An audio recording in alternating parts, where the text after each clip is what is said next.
তো ইয়া আমাকে গতদিন সম্ভবত একজন আমাকে প্রশ্ন করেছিল, কি নাম ওর, এ হাউস ফর মিস্টার বিশ্বাস নিয়ে, তাই না? সে কি আছে?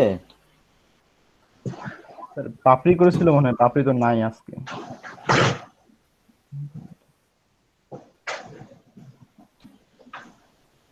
না, আমি তো, আমার কাছে তো মনে হয় কোনো মেয়ে করেছিল প্রশ্নটা। পাপড়ি করছিল স্যার, মানে ও ও মনে হয় পাপড়ি, নাই। আচ্ছা। হ্যাঁ ও নাই, এখন পর্যন্ত নাই। আচ্ছা, তাহলে আমাদের মানে আমরা একটু এটা নিয়ে আলোচনা করি, যেহেতু এটা নিয়ে প্রসঙ্গ উঠেছে। আমার এটা আগে জানা ছিল, কিন্তু মাঝখানে আমি আসলে ভুলে গিয়েছিলাম প্রসঙ্গটা, সেই কারণে। তো এই হাউস ফর মিস্টার বিশ্বাস, এটা ভিএস নাইপলের লেখা। তো এইটার সঙ্গে অনেকে কুবেরের বিষয়ে আসলে মিল খুঁজে পেয়েছেন বা খোঁজার চেষ্টা করেছেন। হ্যাঁ, এডমিট হচ্ছে, এখনো এডমিট করতে হবে। তো নাইপল সম্পর্কে যদি কেউ তোমাদের কেউ জানে, তাহলে আমাকে একটু বলতে পারো।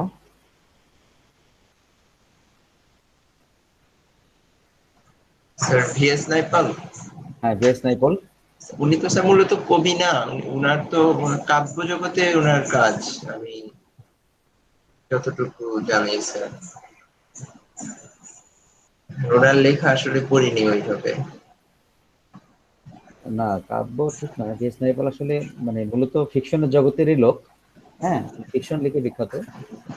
আর তার সম্পর্কে একটু পরিচয় দেই, পরিচয় দিয়ে আমি শুরু করি, তাহলে সুবিধা হবে যে আমরা কেন মিল খুঁজবো সেই জিনিসটা আর কি, সেই জায়গাটা। আর কেউ এডমিট হচ্ছে? এটা কি কি হচ্ছে বুঝতে পারছি না। স্যার 16 জন। 2017-তে সম্ভবত উনি আসছিলেন হ্যাঁ, বাংলাদেশে, হ্যাঁ, 16-তে।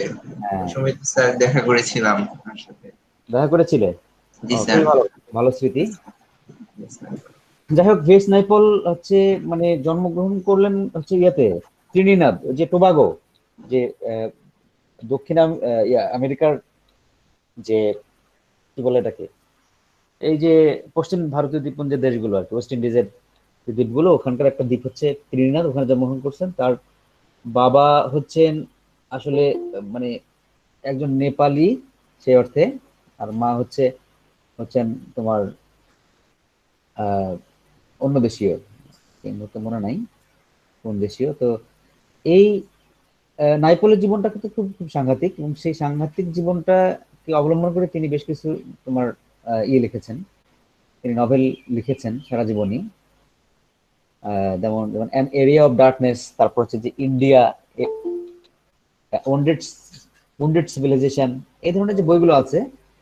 তবে ইন্ডিয়া নিয়ে তার খুব একটা আগ্রহ ছিল, কারণ হচ্ছে যে এই ত্রিনিদাদ যে দ্বীপটা আছে, আমরা জানি যে ত্রিনিদাদ দ্বীপটার মধ্যে বেশিরভাগ লোকই হচ্ছে তোমার ভারতীয় বংশোদ্ভূত অধিবাসী, যারা গেছে আর কি পরবর্তীকালে, এবং তারা খুব খুব পরিশ্রমের মধ্যে দিয়ে কিন্তু প্রতিষ্ঠিত হয়েছে, হার্ড লেবার যাকে বলে। এই ভিএস নাইপলের জীবন থেকে জানা যায় যে তার যে পূর্বতন বংশধর যারা, তারা ওই কারখানার শ্রমিক ছিলেন ওই ত্রিনিদাদ, এবং এবং এবং আখের ক্ষেত, আখের আখের চাষ হতো ওখানে ত্রিনিদাদে বিশেষ করে। সেখানে উপনিবেশিক প্রভুদের আন্ডারে তারা সারাদিন পরিশ্রম করতো, এবং সারাদিন পরিশ্রম করে তারা কিন্তু কিছু ওরকম কিছু পেতো না। কিন্তু ভিএস নাইপলের বাবা কিছুটা শিক্ষিত হয়ে তিনি একসময় সাংবাদিকতাও করেন, এবং ভিএস নাইপল তারপরে আস্তে আস্তে আস্তে আস্তে শহরে চলে আসেন, স্পেনে। ইয়ার পোর্ট অফ স্পেন, যেটা আর কি ওই ওই ওইখানকার শহর, সবচেয়ে বড় শহর। পোর্ট অফ স্পেনে চলে গেলেন ত্রিনিদাদের, এবং সেখানে গিয়ে তোমার তিনি যেটা হলো যে সারা জীবন তার সঙ্গে অসীম দারিদ্র, যেটাকে কুবেরকে আমরা দেখি যে অসীম দারিদ্রের মধ্যে দিয়ে তিনি ফাইট করে বড় হচ্ছেন। তো এই কুবেরও তাই, তাই ভিজনাইপোলও তাই, যে তিনি কিন্তু কঠোর পরিশ্রমের মধ্যে দিয়ে কিন্তু বড় হচ্ছেন। এবং একসময় দেখা গেল তিনি প্রতিষ্ঠার জন্য এই বিশাল লড়াইয়ে তিনি লিপ্ত হচ্ছেন। 18 বছর বয়সে একটা বৃত্তি পেলেন, ইংল্যান্ডে চলে গেলেন অক্সফোর্ডে, এবং অক্সফোর্ডে চলে গিয়ে আহ তিনি ইংল্যান্ডের অক্সফোর্ডে চলে গিয়ে তারপরে দেখা যাচ্ছে যে তার যে ব্যয়, মানে ওখানকার পড়াশোনার ব্যয় কিংবা আরো অন্যান্য যে ব্যয়, সেটা তিনি সংকলন করতে পারছেন না। এবং বলা হচ্ছে যে দারিদ্র তার পিছু পিছু চলে আসলো। এবং সামাজিকভাবে তিনি নিপীড়িত হলেন, কারণ তিনি যখন গেছেন তখন পর্যন্ত শ্বেতাঙ্গ অশ্বেতাঙ্গ লড়াই, বর্ণবাদ, হ্যাঁ, এগুলো সব প্রচন্ড রকমের ঝামেলা তখনও। এবং তার কাছে, ভিএস নাইপলের কাছে মনে হলো তিনি আসলে এক আগন্তুক, এক ঔপনিবেশিক সমাজ, তিনি এক আগন্তুক। এবং তার তিনি যে বিয়ে করেছিলেন ওখানেই, তোমার ওইখানকারই এক সহপাঠিনী, ব্রিটিশ সহপাঠিনী, এবং তাকে বিয়ে করলেন। কিন্তু পেট্রিসিয়া, যার নাম, তিনি এই পেট্রিসিয়াকে বিয়ে করেছেন, সারা জীবন কখনো সুখী হতে পারেন নাই। এবং বলা হচ্ছে হচ্ছে তার যে দাম্পত্য জীবন সম্পর্কে যে যে একটা বন্ধা এবং অসুখী জীবন তিনি যাপন করেছেন। এবং যে কারণে ভিএস নাইপল অসহিষ্ণু, উদ্ধত, বদমেজাজি, অত্যাচারী, নানান রকম, এবং এবং রাজনৈতিক ভাবনা হচ্ছে প্রতিক্রিয়াশীল।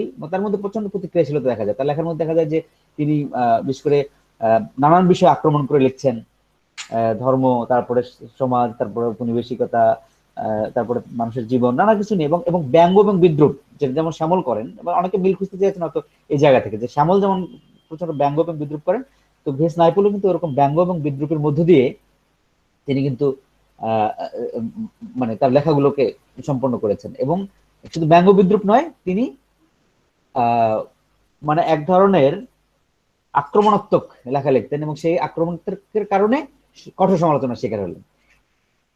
এবং এর পেছনে একটা মনস্তত্ত্ব আবিষ্কার করা যায়, সেটা হলো যে আজীবন নাইপলের জীবনের গৃহহীনতা বা রুটলেসনেস বা শেকড়হীনতা যেটাকে বলে। এবং আহ, তোমার হচ্ছে যে মানে সংস্কৃতি রূপান্তর, এই যে উপনিবেশিক সমাজ তিনি একটা বড় হয়েছেন, তারপর রূপান্তরিত হয়ে এক জায়গা থেকে আরেক জায়গায় তিনি মাইগ্রেট করেছেন, করেও তিনি সুখী হতে পারছেন না। তার জীবনে তিনি 1935 সালে লেখা শুরু করলেন, কিন্তু 1950 সাল পর্যন্ত এই 15 বছরের কিন্তু তার লেখার প্রতিষ্ঠাকাল। এই সময়ের মধ্যে তিনি অজস্র লেখা লিখেছেন।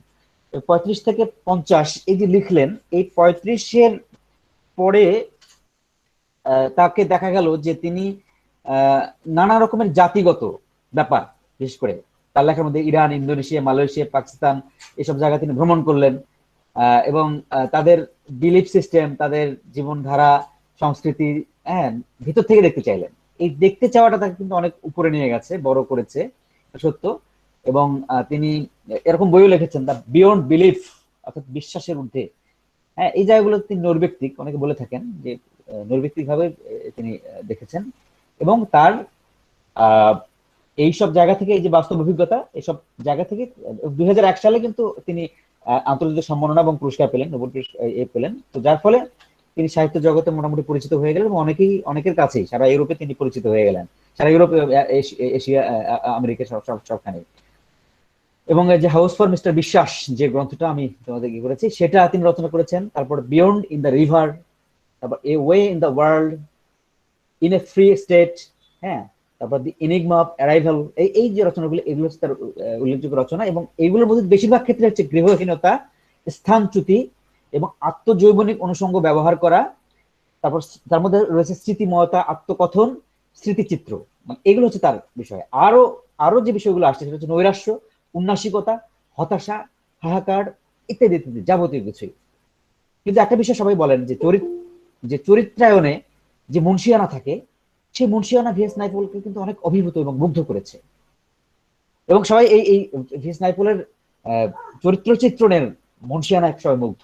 তবে সবাই যে তার লেখা একবার মেনে নিয়েছেন ব্যাপারটা তা না, কারণ তিনি ওই যে বিশেষ কিছু কিছু প্রসঙ্গ ব্যবহার করেছেন যেগুলো আসলে খুবই অনেককে ইরিটেট করেছে, বা অনেক বিশ্বাসের জায়গায় অনেককে আঘাত করেছে। হ্যাঁ, সেই জায়গাগুলো কিন্তু ইয়ার মতো, সালমান রুশদির মতো তার ক্ষেত্রেও এই ঘটনাটা ঘটেছে, আমরা দেখতে পাই।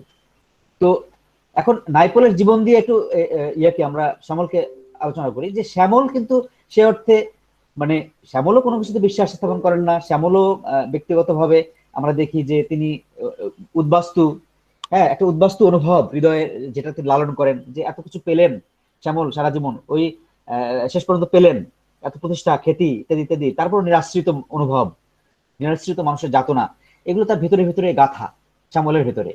তো এই গাথা থেকে তিনি কিন্তু চরিত্র তৈরি করছেন। কুবেরের বিষয় আসে, কুবের হোক, হাওয়াগিরির দিলীপ হোক, অথবা তোমার মানে চন্দনেশ্বরের মাচান্তলয়ের ইয়ে হোক, কিংবা শাহজাদ দারাশোকও কেন্দ্র করে, যে যেখানে তিনি হাত দিয়েছেন সবখানে একটা নিরাশ্রিত মানুষ, নিরাশ্রিত মানব, ক্ষয়ের আত্মকথন তিনি রচনা করেছেন, হ্যাঁ, শ্যামল। তো সেই জায়গা থেকে আমরা বলতে পারি যে শ্যামলের সঙ্গে নাইপলের কিছু মিল আছে বই কি, কিন্তু অমিলও আছে।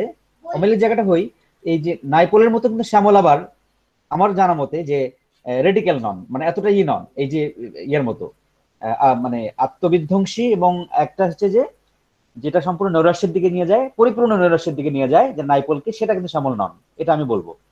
আবার নাইপোলের চরিত্রগুলো যে অর্থে মানে আত্ম বিপন্ন, হ্যাঁ শ্যামলের চরিত্র আত্মবিপন্ন, কিন্তু নাইপোলের চরিত্রের মতো আত্মবিপন্নতা শ্যামলের চরিত্র নয়। শ্যামলের চরিত্র মৃত্যুর মুখে জীবনে জয়গান করে, আমি যে কথাটা আগে বলেছিলাম আগের ক্লাসগুলোতে, যে জয়গান করে। এই জয়গানটা কিন্তু আমরা নাইপোলের সাহিত্য হয়ে দেখতে পারি না। ইউরোপ দ্বারা তিনি প্রভাবিত হয়েছেন নানাভাবেই, যেভাবে হোক না কেন ইউরোপের দ্বারা প্রভাবিত হয়েছেন। আর একটা হলো যে সংস্কৃতিগত ভাবে নাইপোল যে আঘাতগুলো করেছেন নানান মানে বিলিফ বা বিশ্বাসের জায়গাগুলোতে মানুষের, ভারতবর্ষীয় মানুষের, বিশেষ করে এই অঞ্চলের আর কি, বিশেষ করে তৃতীয় বিশ্বের, এটা কিন্তু শ্যামল করেননি। কারণ শ্যামল এই অঞ্চলের মানুষ, এই অঞ্চলের ভেতর দিয়ে তিনি গমন করেছেন, আমার কাছে এটা মনে হয়। এই অঞ্চলের মানুষের ভেতর দিয়ে গমন করার ফলে এই অঞ্চলের মানুষের স্বভাব, তার চৈতন্যকে তিনি স্পষ্ট ধারণ করেছেন, যেটা নাইপোল হয়তো করতে পারেননি। কারণ নাইপোল ত্রিনিদাদের মানুষ, তারপর তিনি চলে গেছেন ইংল্যান্ডে, সেখানে বড় হয়েছেন, প্রতিষ্ঠার জন্য লড়াই করেছেন। হ্যাঁ, লড়াইটা তার বাস্তব, তিনি অনেক কষ্ট করেছেন জীবনে, এটা সত্য, কিন্তু তিনি প্রতিষ্ঠার জন্য অনেক রকমের মানে যেটাকে বলে যে প্রতিক্রিয়াশীলতা, সেটার পথ বেছে নিয়েছিলেন। কিন্তু শ্যামল কিন্তু সেটা করতে হয়নি। শ্যামল আপন স্বভাবে আপনি বেড়ে উঠেছেন, এটা আমরা বলতে পারি। আচ্ছা, এ তো গেল মানে লেখকের ব্যক্তি জীবন সম্পর্কে। আমরা যদি একটু উপন্যাস দুটোতে আসি, যে ইয়ার এ হাউস ফর মিস্টার বিশ্বাস আর ওখানে হচ্ছে কুবেরের বিষয় আসে, তাহলে কিন্তু আমাদের কাছে অনেক কিছু স্পষ্ট হবে। আমরা দেখি একটু। আচ্ছা, এই সম্পর্কে যদি কোনো কথা থাকে তাহলে আমাকে বলতে পারো। আমি আমি এক নাগারে কথা বলে যাচ্ছি, তো হয়তো তোমাদের অনেকের খেয়ে হারিয়ে ফেলতে পারো। তো নাইপল সম্পর্কে যতটুকু বললাম তাতে তো স্পষ্ট হলো নাকি? স্যার হ্যাঁ, স্যার আমরা নাইপল। হচ্ছে নাইপলকে ওইভাবে পড়িনি আসলে, এই কারণে হ্যাঁ, ওনার আচ্ছা, আচ্ছা, যাই হোক, তাহলে আমার কথা কিছুটা স্পষ্ট হয়েছে, কিছু ধারণা, জি তাই স্যার, না? জি স্যার। আচ্ছা, যাই হোক, এই যে মানে আত্মজৈবনিকতা এবং ফিকশন মধ্য দিয়ে যে যাত্রা আসলে নাইপলের, সে জায়গা থেকে বলবো যে শ্যামলের সঙ্গে তার মিল আছে, যে তিনি বিপন্নতার মধ্যে দিয়ে বড় হয়েছেন দুজনেই, এবং দুজনের চরিত্রগুলো বিপন্নতার মধ্যে দিয়ে দাঁড়ানো, এই জায়গায় একটা মিল আছে তো অবশ্যই।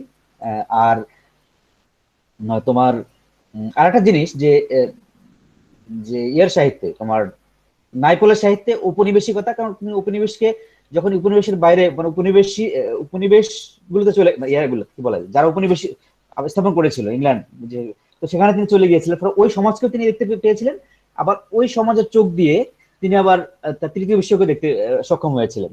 কিন্তু শ্যামল কিন্তু ওই বিদেশে গিয়ে দেশে এক অর্থে ইয়ে লিখেছেন, নাইপল লিখেছেন ডায়াসপোরা লিটারেচার, ডায়াসপোরিক লিটারেচার। ডায়াসপোরিক লিটারেচার শ্যামল ওইভাবে লেখেন নাই, এই জায়গায় তার মধ্যে অমিল আছে। এখন এই হাউস ফর মিস্টার বিশ্বাস, এই যে উপন্যাসটা, এটা পুরো একটা ডায়াসপোরিক উপন্যাস আমি বলবো, এবং ডায়াসপোরিক একই সঙ্গে, এবং একই সঙ্গে যে এই যে মানুষের প্রতিষ্ঠা, মানে যন্ত্রণা, জটিলতা, তারপর হচ্ছে যে এই যন্ত্রণার ভিতর থেকে উঠে আসা যে মানব, তাদের কাঠামোকে আবিষ্কার করা, যাই বলে না কেন, সমস্তটাই কিন্তু নাইপলের এই উপন্যাসটার মধ্যে আছে। এবং এই নাইপলের এই উপন্যাসটার মধ্যে আমরা যে চরিত্র, এখানে অমিল আছে অবশ্যই, মিল এবং অমিল দুটোই আমরা খুঁজতে পারি। একটা হলো যে যে নাইপলের হাউস ফর মিস্টার বিশ্বাসের প্রধান যে চরিত্র মোহন বিশ্বাস, সে কিন্তু চলে যায় তোমার ইতে, মানে তোমার সে হচ্ছে যে মানে এটা বলা হয়ে থাকে যে মোহন বিশ্বাস নাইপোলের আত্মজৈবনিক, মানে সেও এরকম মানে হিন্দু ক্লাস এ জন্মগ্রহণ করে সে অন্য একটা দেশে, মানে যারা যারা ইন্ডিয়া থেকে অন্য দেশে চলে গেছে, যেমন ত্রিনিদাদ, ওই ত্রিনিদাদের কাহিনী, যে যে হিন্দু ইন্দো ত্রিনিদাদ, মানে ইন্ডিয়ান ত্রিনিদাদের যে লোকজন, টোবাগো বা ত্রিনিদাদ দুটো একসঙ্গে বলা হয়, টোবাগো বা ত্রিনিদাদ, এটা কিন্তু একই সঙ্গে ওই রাষ্ট্রটাকে বলা হয় আর কি, যে ত্রিনিদাদকে। তো এই টোবাগো বা ত্রিনিদাদ দেশে চলে যায়, এবং সে প্রচন্ড রকমের একটা ইয়া আছে যে এই মোহন বিশ্বাসের যে জীবনটা, এটাকে অনেকে একটা আদিভৌতিক করে তুলেছেন ভেস নাইপল, কিন্তু শ্যামল কিন্তু কুবেরকে এত আদিভৌতিক করে তোলেন নাই।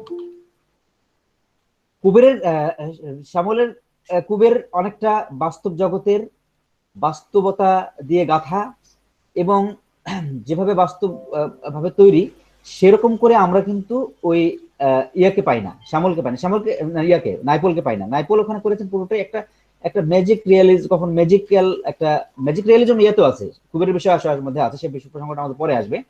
তবে ওখানে কেউ কি এডমিট করার চেষ্টা করছিল মনে হচ্ছে। আমি আবার খুঁজে, এটা কোথায় গেল?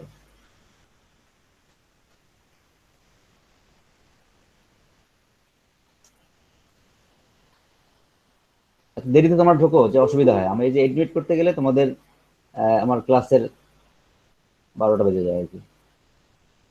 তো এটা আমি তোমাদেরকে বোঝাতে পারি না।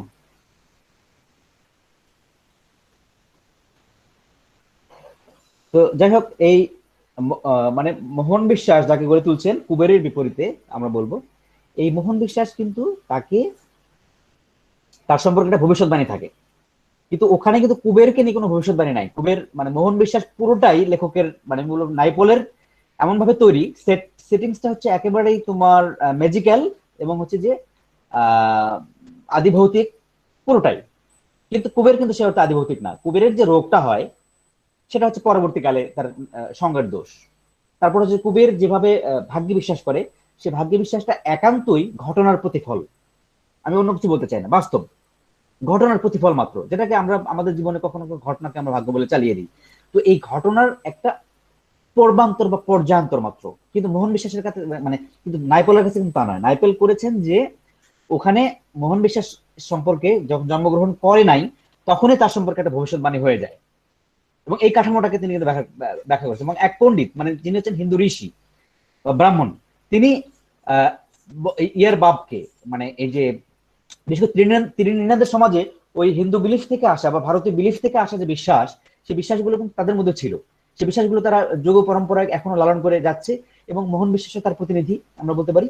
মোহন বিশ্বাস সেখান থেকে তোমার ওই ঋষির কাছ থেকে একটা, মোহন বিশ্বাস বাবার কাছ থেকে একটা ভবিষ্যৎবাণী আসে, সে এক্সট্রা ফিঙ্গার অর্থাৎ মানে অতিরিক্ত আঙ্গুল নিয়ে জন্মগ্রহণ করবে, এবং তাই ঘটেছিল। মোহন বিশ্বাস অতিরিক্ত আঙ্গুল নিয়ে জন্মগ্রহণ করেছিল, এবং তার সম্পর্কে আরো ভবিষ্যৎবাণী হচ্ছে যে সে হবে একটা মানে মানে পাপী, এবং সে হবে প্রচন্ড অর্থ মানে ব্যয় করে, যারা আর কি যে অর্থ লোভী, একই সঙ্গে অর্থ ব্যয়ী, প্রচন্ড অর্থ ব্যয় করে এবং যাচ্ছে তাই খরচ করে ইত্যাদি ইত্যাদি, এই ধরনের ব্যাপারটা। এবং আরো ভবিষ্যৎবাণী হচ্ছে যে সে তার বাবা এবং মায়ের সর্বনাশের কারণ হয়ে দাঁড়াবে। আমরা এখন উল্টো স্থাপন করি যে কুবের কিন্তু তার বাবা মায়ের সর্বনাশের কারণ নয়, বরং কুবের তার বাবা মাকে সাথে নিয়ে জীবন ধারণ করে তাকে, আমি সেদিন ওই বলেছিলাম যে প্রশ্ন করেছিল যে মিল কিন্তু ওইভাবে নাই, হ্যাঁ বরং অমিলই বেশি। তবে হ্যাঁ, মিলটা একটা জায়গায়, দর্শনের জায়গায় মিল আছে, যে একটা লোক ফাইট করে করে বড় হচ্ছে, প্রতিষ্ঠা লাভ করতেছে ছোটবেলা থেকে অনেক কষ্ট করে, যেটা ভিএস নাইপুল নিজেও করেছেন, শ্যামল নিজেও করেছেন, এর ক্ষেত্রে মিল আছে ব্যক্তি জীবনে। আর একটা হলো যে কুবেরও অনেক ছোট থেকে বড় হয়েছে, আবার এই যে মোহন বিশ্বাস সেও অনেক ছোট থেকে ধীরে ধীরে বড় হয়েছে সংগ্রাম করে, এই জায়গায় মিল আছে, সংগ্রামের ক্ষেত্রে মিল আছে। তারা দুজনেই মৃত্যুবরণ করে। এই কুবের মৃত্যুবরণ করে সাপে কেটে, সে আত্মহত্যা নয় নিশ্চয়ই, আমরা আমরা বুঝতে পারি। কিন্তু মোহন বিশ্বাস মৃত্যুবরণ করে আত্মহত্যা নয়, সে মানে হার্ট অ্যাটাক করে। মানে এটা যেন সেই পৃথিবীর আদিতম সেই বিশ্বাসেরই ব্যাপার, যে স্বর্গ তুমি রচনা করবে বটে, সেই সেই সাদ্দাদের স্বর্গ রচনা করার মতো, যে স্বর্গ তুমি রচনা করবে বটে, সেই স্বর্গে তুমি থাকতে পারবে না। তো এই যে এই জায়গায় বিশ্বাসের মিল আছে, এই জায়গায় মিল আছে যে কুবেরও একটা বাড়ি তৈরি করলো, সেখানে আসলে তার ঠাঁই হলো না ঠিক মতো। সে উপভোগ করার আগে আসলে সে চরে চলে গেল, ধান রোপণ করলো, সে ওখান থেকে সর্বনাশের শিকার হয়ে সমস্ত সমস্ত তার মাঠে মারা গেল সমস্ত, এবং সে এখানে ফিরলো ফিরলো মানে মাঝখানে এলো বাড়িতে, এবং তার স্ত্রী তার সন্তান সমস্ত কিছু থেকে সে দূরে সরে গেছে। এই যে সমস্ত আলগা অনুভূতি, সমস্তটাই লেখক শ্যামল চমৎকার করে উপন্যাসের মধ্যে রচনা করেছেন বা দিয়েছেন ভিতরে ভিতরে। তো সেই কুবেরকে আমরা দেখি যে সে কিন্তু মোহনের মতো নয়, মানে মোহনের মতো এবং এই যে আলগা অনুভব, এবং মোহনকেও আমরা দেখি যে মোহন একইভাবে প্রতিষ্ঠা লাভ করেছে, কিন্তু প্রতিষ্ঠার মজা যেটা সেটা সে নিতে পারেনি জীবন থেকে। এই জায়গায় তার মধ্যে একটা মিল আছে অবশ্যই, এর ক্ষেত্রে আমি বলবো যে কিন্তু দুজনের পথ এবং পদ্ধতি সম্পূর্ণ আলাদা, লেখকেরও আলাদা এবং চরিত্রেরও আলাদা, এক্ষেত্রে আমি এই কথাটাই বলবো। তো এই ইন্দো ত্রিনিনাদিয়ান যে মোহন বিশ্বাস, সে তার জীবনটা সম্পর্কে জানতে ইচ্ছা করে, তোমরা যেহেতু প্রশ্ন করেছিলে, আমি একটু এই সম্পর্কে দেখে টেকে একটু করেছিলাম। তো যে ওই যে পণ্ডিতের কাছ থেকে যে ভবিষ্যৎবাণী এলো যে সে এক্সট্রা ফিঙ্গার হবে এবং পিতামাতাকে সে হত্যা করবে না, মানে মারা যাবে, এবং এই ঘটনা প্রবাহে এই ঘটনাটাই ঘটে যে সে বড় হলো। একদিন এক প্রতিবেশীর বাছুর, যেটা যে আমরা ওয়ালিবুল্লাহ সাহিত্যে যেমন পেয়েছিলাম যে বাছুরকে নিয়ে ইয়ার সময় কুসংস্কারে তারা নদীতে ফেলে দেয় বা এরকম করে, তো ওরকম না ব্যাপারটা, ঠিক ওই বাছুরের উপকরণ ব্যবহার করা আছে আর কি, যে একটা বাছুর, প্রতিবেশীর বাছুর পানিতে নেমে যায় এবং সে স্রোতে ভাসতে থাকে, এবং এটাকে বাঁচানোর জন্য কিন্তু ওই মোহন, বালক মোহন, সে নদীতে নেমে যায় এবং তাকে সে সে ডুবতে থাকে, এবং এই ডুবতে গিয়ে তার পিতাও তার সঙ্গে চলে যায়, এবং পিতা এবং একটা জিনিস যে যেটা হয় যে যখন সে এই পানিতে নেমে গেল, তখন পণ্ডিতের যে ভবিষ্যৎবাণী সেটা সফল হয়ে গেল, এবং সে এই যে পানিতে নামার কারণে তার পিতার আহ, যে হত্যা কাণ্ড সেটা ঘটলো। তারপরে তার মা, সেও চলে গেল, এবং তার যে বোনরা তারা অন্য জায়গায়, তার কোনো এক চাচার কাছে বা ফুপুর কাছে বা এরকম তাদের কাছে বড় হওয়া শুরু করলো। মানে তারা তাদের বাড়ি সমস্ত সর্বনাশ নেমে আসলো আর কি, এই ইয়ের কারণে, মোহনের কারণে। এবং মোহন যখন আরেকটা জায়গায় সে আশ্রয় নিল, এবং সেখানে সে অযোধ্যায় চলে গেল, এবং অযোধ্যায় গিয়ে সে প্রচন্ড মদ্যপ এক আহ, ভাই, এবং সে হচ্ছে যে তার প্রতি খুব খারাপ করতো, সে তার কাছে চলে গেল, এবং শেষ পর্যন্ত এই, এবং সে বড় হচ্ছে, মানে হলো যে আহ, ধরো সে যখন পড়াশোনা করলো, সে চাকরিও পেলো, ইত্যাদি ইত্যাদি নানান ধরনের, এবং সে ছোট চাকরি পেয়েছিল, এবং তার যেখানে সে চাকরি করতো সেখানকার যে এক ক্লায়েন্টের ডটার, মানে বা কন্যাকে সে বিয়ের প্রস্তাব দিল, এবং বিয়ের প্রস্তাব দিয়ে সে বিয়ে করলো, তার স্ত্রীর নাম হলো শ্যামা। তো শ্যামাকে সে বিয়ে করলো, কিন্তু শ্যামার সঙ্গে তার বিয়ে সারা জীবন কখনোই সুখের হয়ে ওঠে না। এবং এটার পিছনে আরো কারণ, যে জন্ম, তারপর হচ্ছে যে অভিশাপ, তারপর হচ্ছে যে আহ যে শ্যামা তাকে, এবং ওই ফ্যামিলিটা, যেটা হচ্ছে যে আহ, তাদের ফ্যামিলির সঙ্গে ডিসম্যাচ বা মিসম্যাচ যেটাকে বলে সেটা হয়েছিল। এটার পিছনে কারণ ছিল যে দুই ফ্যামিলির যে বংশগত যে ঐক্য সেটা ছিল না, ক্যাস্ট মেলে নাই, ইত্যাদি ইত্যাদি, এটাও একটু ব্যাপার। এবং এত কিছু মাঝখান থেকে এক ধরনের ক্ষয়ের পৃথিবীতে, যে বলা হচ্ছে there decaying world conspires to drag him down, মানে হলো যে এই যে ক্ষয়িত যে বিশ্বটা তাকে চূড়ান্ত ষড়যন্ত্রের মতো তাকে নিচে নামিয়ে দিল। এবং তার মিস্টার বিশ্বাসের পড়াশোনা খুব বেশি ছিল না, এবং এই পড়াশোনা সে বেশি করতে পারেনি। সে একজন, ওই যে বললাম যে ছোট চাকুরে, এবং সে একজন জার্নালিস্টও ছিল, এবং তার চারটে সন্তান হলো, কিন্তু শেষ পর্যন্ত সে কোনো কিছুই, সে একটা বড় বাড়ি করার জন্য তোমার উদ্গ্রীব হলো, যে একটা বাড়ি সে করবে, এবং বাড়িও সে করলো। কিন্তু শেষ পর্যন্ত দেখা গেল যে এই কথাটা আছে যে he feels that only by having his own house he can overcome his feelings of rootlessness and alienation. মানে কথা হচ্ছে যে সে অনুভব করলো যে একটা বাড়ি তৈরি করলে সে হয়তো তার তারই থেকে, তার রুটলেসনেস থেকে বা এলিয়েনেশন থেকে, যে শিকড়হীনতা এবং হচ্ছে যে একাকিত্ব থেকে সে মুক্তি পাবে, এই যে বিষয়টা। অর্থাৎ বাড়ি, এখানে একটা মিল আছে কুবেরের সঙ্গে, আমরা বলবো যে এই যে বাড়ি মানে আশ্রয়, বা যেহেতু তাদের কোনো আশ্রয় ছিল না, মানে আমরা জানি কুবেরও একসময় নিরাশ্রিত ছিল। আর এই যে এখানে দেখছি যে ইয়েকে, মোহনকে, সেও কিন্তু নিরাশ্রিত, সে কিন্তু ছোটবেলা থেকে খুব প্রচন্ড সংগ্রামের মধ্যে দিয়ে ধীরে ধীরে বড় হয়েছে, এবং সেও বাড়ি করতে চাইলো, ওই কুবেরও কিন্তু বাড়ি করতে চেয়েছে। এবং উভয় ভেবেছে, মানে যেমন কুবের ভেবেছে যে বাড়ি এবং সম্পত্তি লাভ করলে বোধহয় মাত্র মক্ষম, কিন্তু শেষে কিন্তু একটা পার্থক্য আছে, যে আমার ধারণা যে কুবের এত কিছু করছিল, কুবেরের কিন্তু বিশ্বাস ছিল না সেগুলোর প্রতি, মানে হচ্ছে যে সে জড়িয়ে যাচ্ছে। শ্যামলের অনুভবটা হলো যে কুবের অনর্থক জড়িয়ে যাচ্ছে, অর্থাৎ সামান্য এক বাড়ি করতে গিয়ে সে বিষয় সম্পত্তির মধ্যে জড়িয়ে যাচ্ছে, এবং এবং সারা পৃথিবীটাকে সে হিসাবের খাতায় তুলছে। এই যে আস্তে আস্তে এগিয়ে যাওয়া, এক্সপানশন করা। হ্যাঁ, এবং লেখকের কথা, শ্যামলের কথা, যে আহ, একখানা ভালো জায়গার জন্য আগাগোড়া সে বিষয়ে ডুবে যাচ্ছে। এটা তো শ্যামলের বক্তব্য উপন্যাসের মধ্যে, যে একখানা ভালো জায়গার জন্য সে আগাগোড়া বিষয়ে ডুবে যাচ্ছে। তো এটা ছিল এক্সপানশন এক ধরনের, তো এটা ছিল কুবেরের জন্য। কিন্তু এখানে আমরা মোহনকে দেখছি, বিএস নাইপলার মোহনকে, যে বা এই হাউস অফ ফর মিস্টার বিশ্বাসের মোহনকে, যে তার সম্পর্কে বলা হচ্ছে যে যে তার, সে বিশ্বাস করতো যে বাড়ি হচ্ছে মানুষের চরম আশ্রয়, এবং তার যে রুটলেসনেস, এই যে এক জায়গা থেকে ত্রিনিদাদ থেকে ইংল্যান্ডে যাওয়া, এই যে মানে মানে ব্যক্তিগত জীবনে ভেস নাইপলের। এবং একই সঙ্গে এই যে চরিত্রটা মোহনের এক জায়গা থেকে আরেক জায়গায় যাওয়া, তার পিতামাতা ইয়ে হয়, তার পণ্ডিতের ভবিষ্যৎবাণী ছেড়ে তারপরে তার সম্পূর্ণ পরিবারগুলো বিচ্ছিন্ন হয়ে যাওয়া, এবং সে তারপরে আরেকটা পরিবারের সঙ্গে বৈবাহিক সম্পর্ক স্থাপন করা, এবং এত কিছু মধ্য দিয়ে সে আসলে কোনো একটা যে স্থির পৃথিবী সেখানে না যেতে পারা, এই যে সংকটটা, এটা চরমভাবে উপন্যাসটা হাউস ফর মিস্টার বিশ্বাসের মধ্যে কিন্তু সঞ্চারিত হয়েছে। এবং একটা স্থির বিশ্বাসে মানে বাড়ি করতে গেছে মোহন এ কারণে যে সে মনে করেছে যে যে বাড়ি একটা আশ্রয় এবং রুটলেসনেস এবং তার যে শেকড়হীনতা এবং তার যে একাকিত্ব, এ থেকে সে মুক্তি পাবে, এই মুক্তি পাবার বাসনা হিসেবে সে কিন্তু এটা করতে গেছে। কিন্তু আমরা জানি যে কুবের কিন্তু শুধুমাত্র বাড়ি করা তার লক্ষ্য নয়।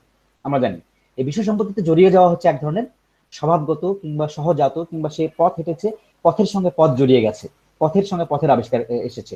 এই যে জায়গাটা, মানে একটা জিনিস আছে যে আমার কাছে যেটা মনে হয় যে নাইপল অনেকটা মিশনে নেমেছিলেন যে হ্যাঁ এই ধরনের একটা রচনা তিনি করবেন, এবং তিনি অনেকটা ম্যাজিক রিয়েলিজম, ম্যাজিক রিয়েলিটি, অথবা তোমার এই যে ভারতবর্ষীয় পুরনো বিশ্বাস, অতীত, তারপর হচ্ছে যে আত্মতা এবং নিজের ক্ষয় এবং আত্মক্ষয়, এবং সেটা ঔপনিবেশিক পৃথিবী দিয়ে দেখা, ঔপনিবেশিক পৃথিবীর আদলে যেটা আগে বললাম যে উপনিবেশের বাইরে উপনিবেশ যারা স্থাপন করে তাদের মাঝখানে গিয়ে উপনিবেশিতদেরকে দেখা, এবং তাদের মনস্তত্ত্ব এবং মনস্তত্ত্ব ধর্মকে আবিষ্কার করা, এইগুলো কিন্তু নাইপলের চরিত্র নির্মাণের ক্ষেত্রে সহায়তা করেছে অনেকখানি। এবং যে কারণে সেটা হয়ে এবং এবং আরো ব্যাপার হচ্ছে প্রতিক্রিয়াশীলতা।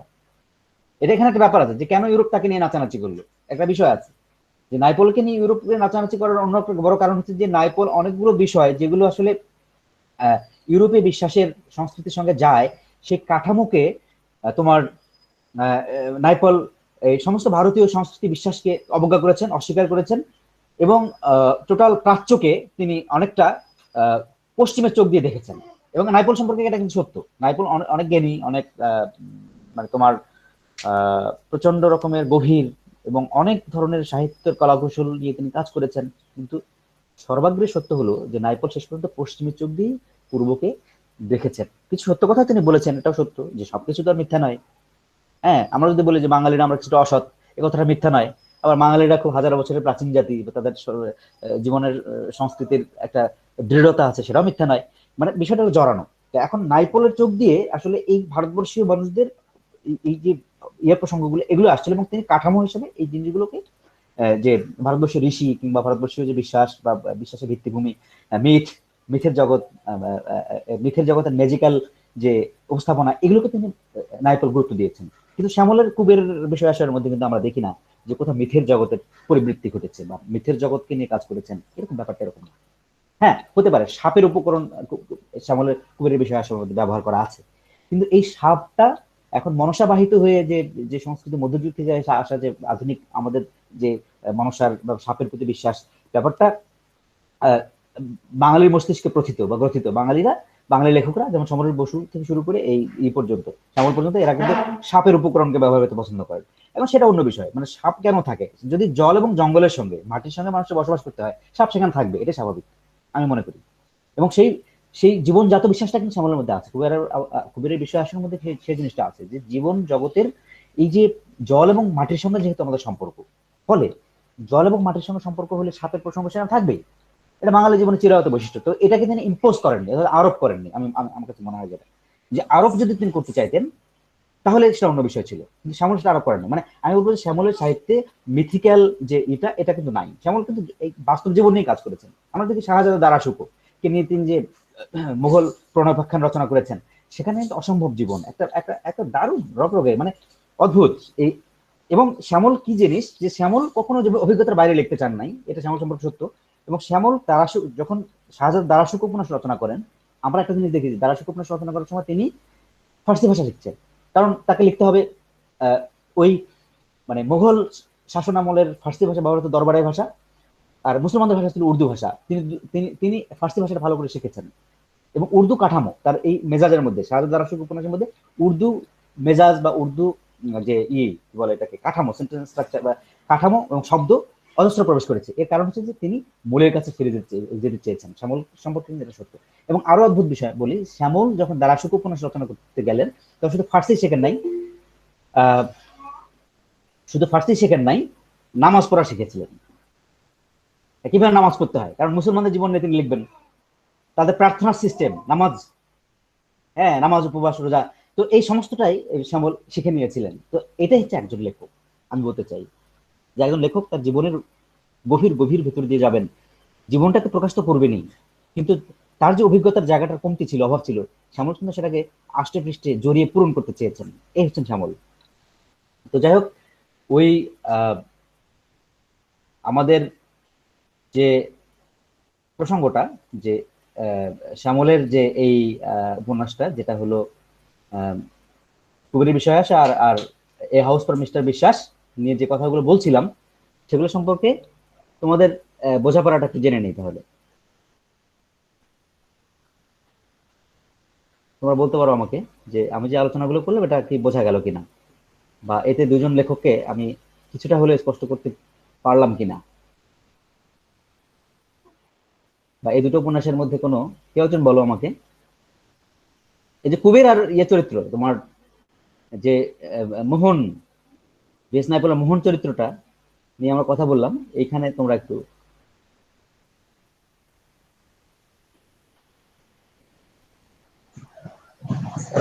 মোহনকে তো স্যার আমরা স্যার পড়িনি স্যার, কিভাবে বলবো।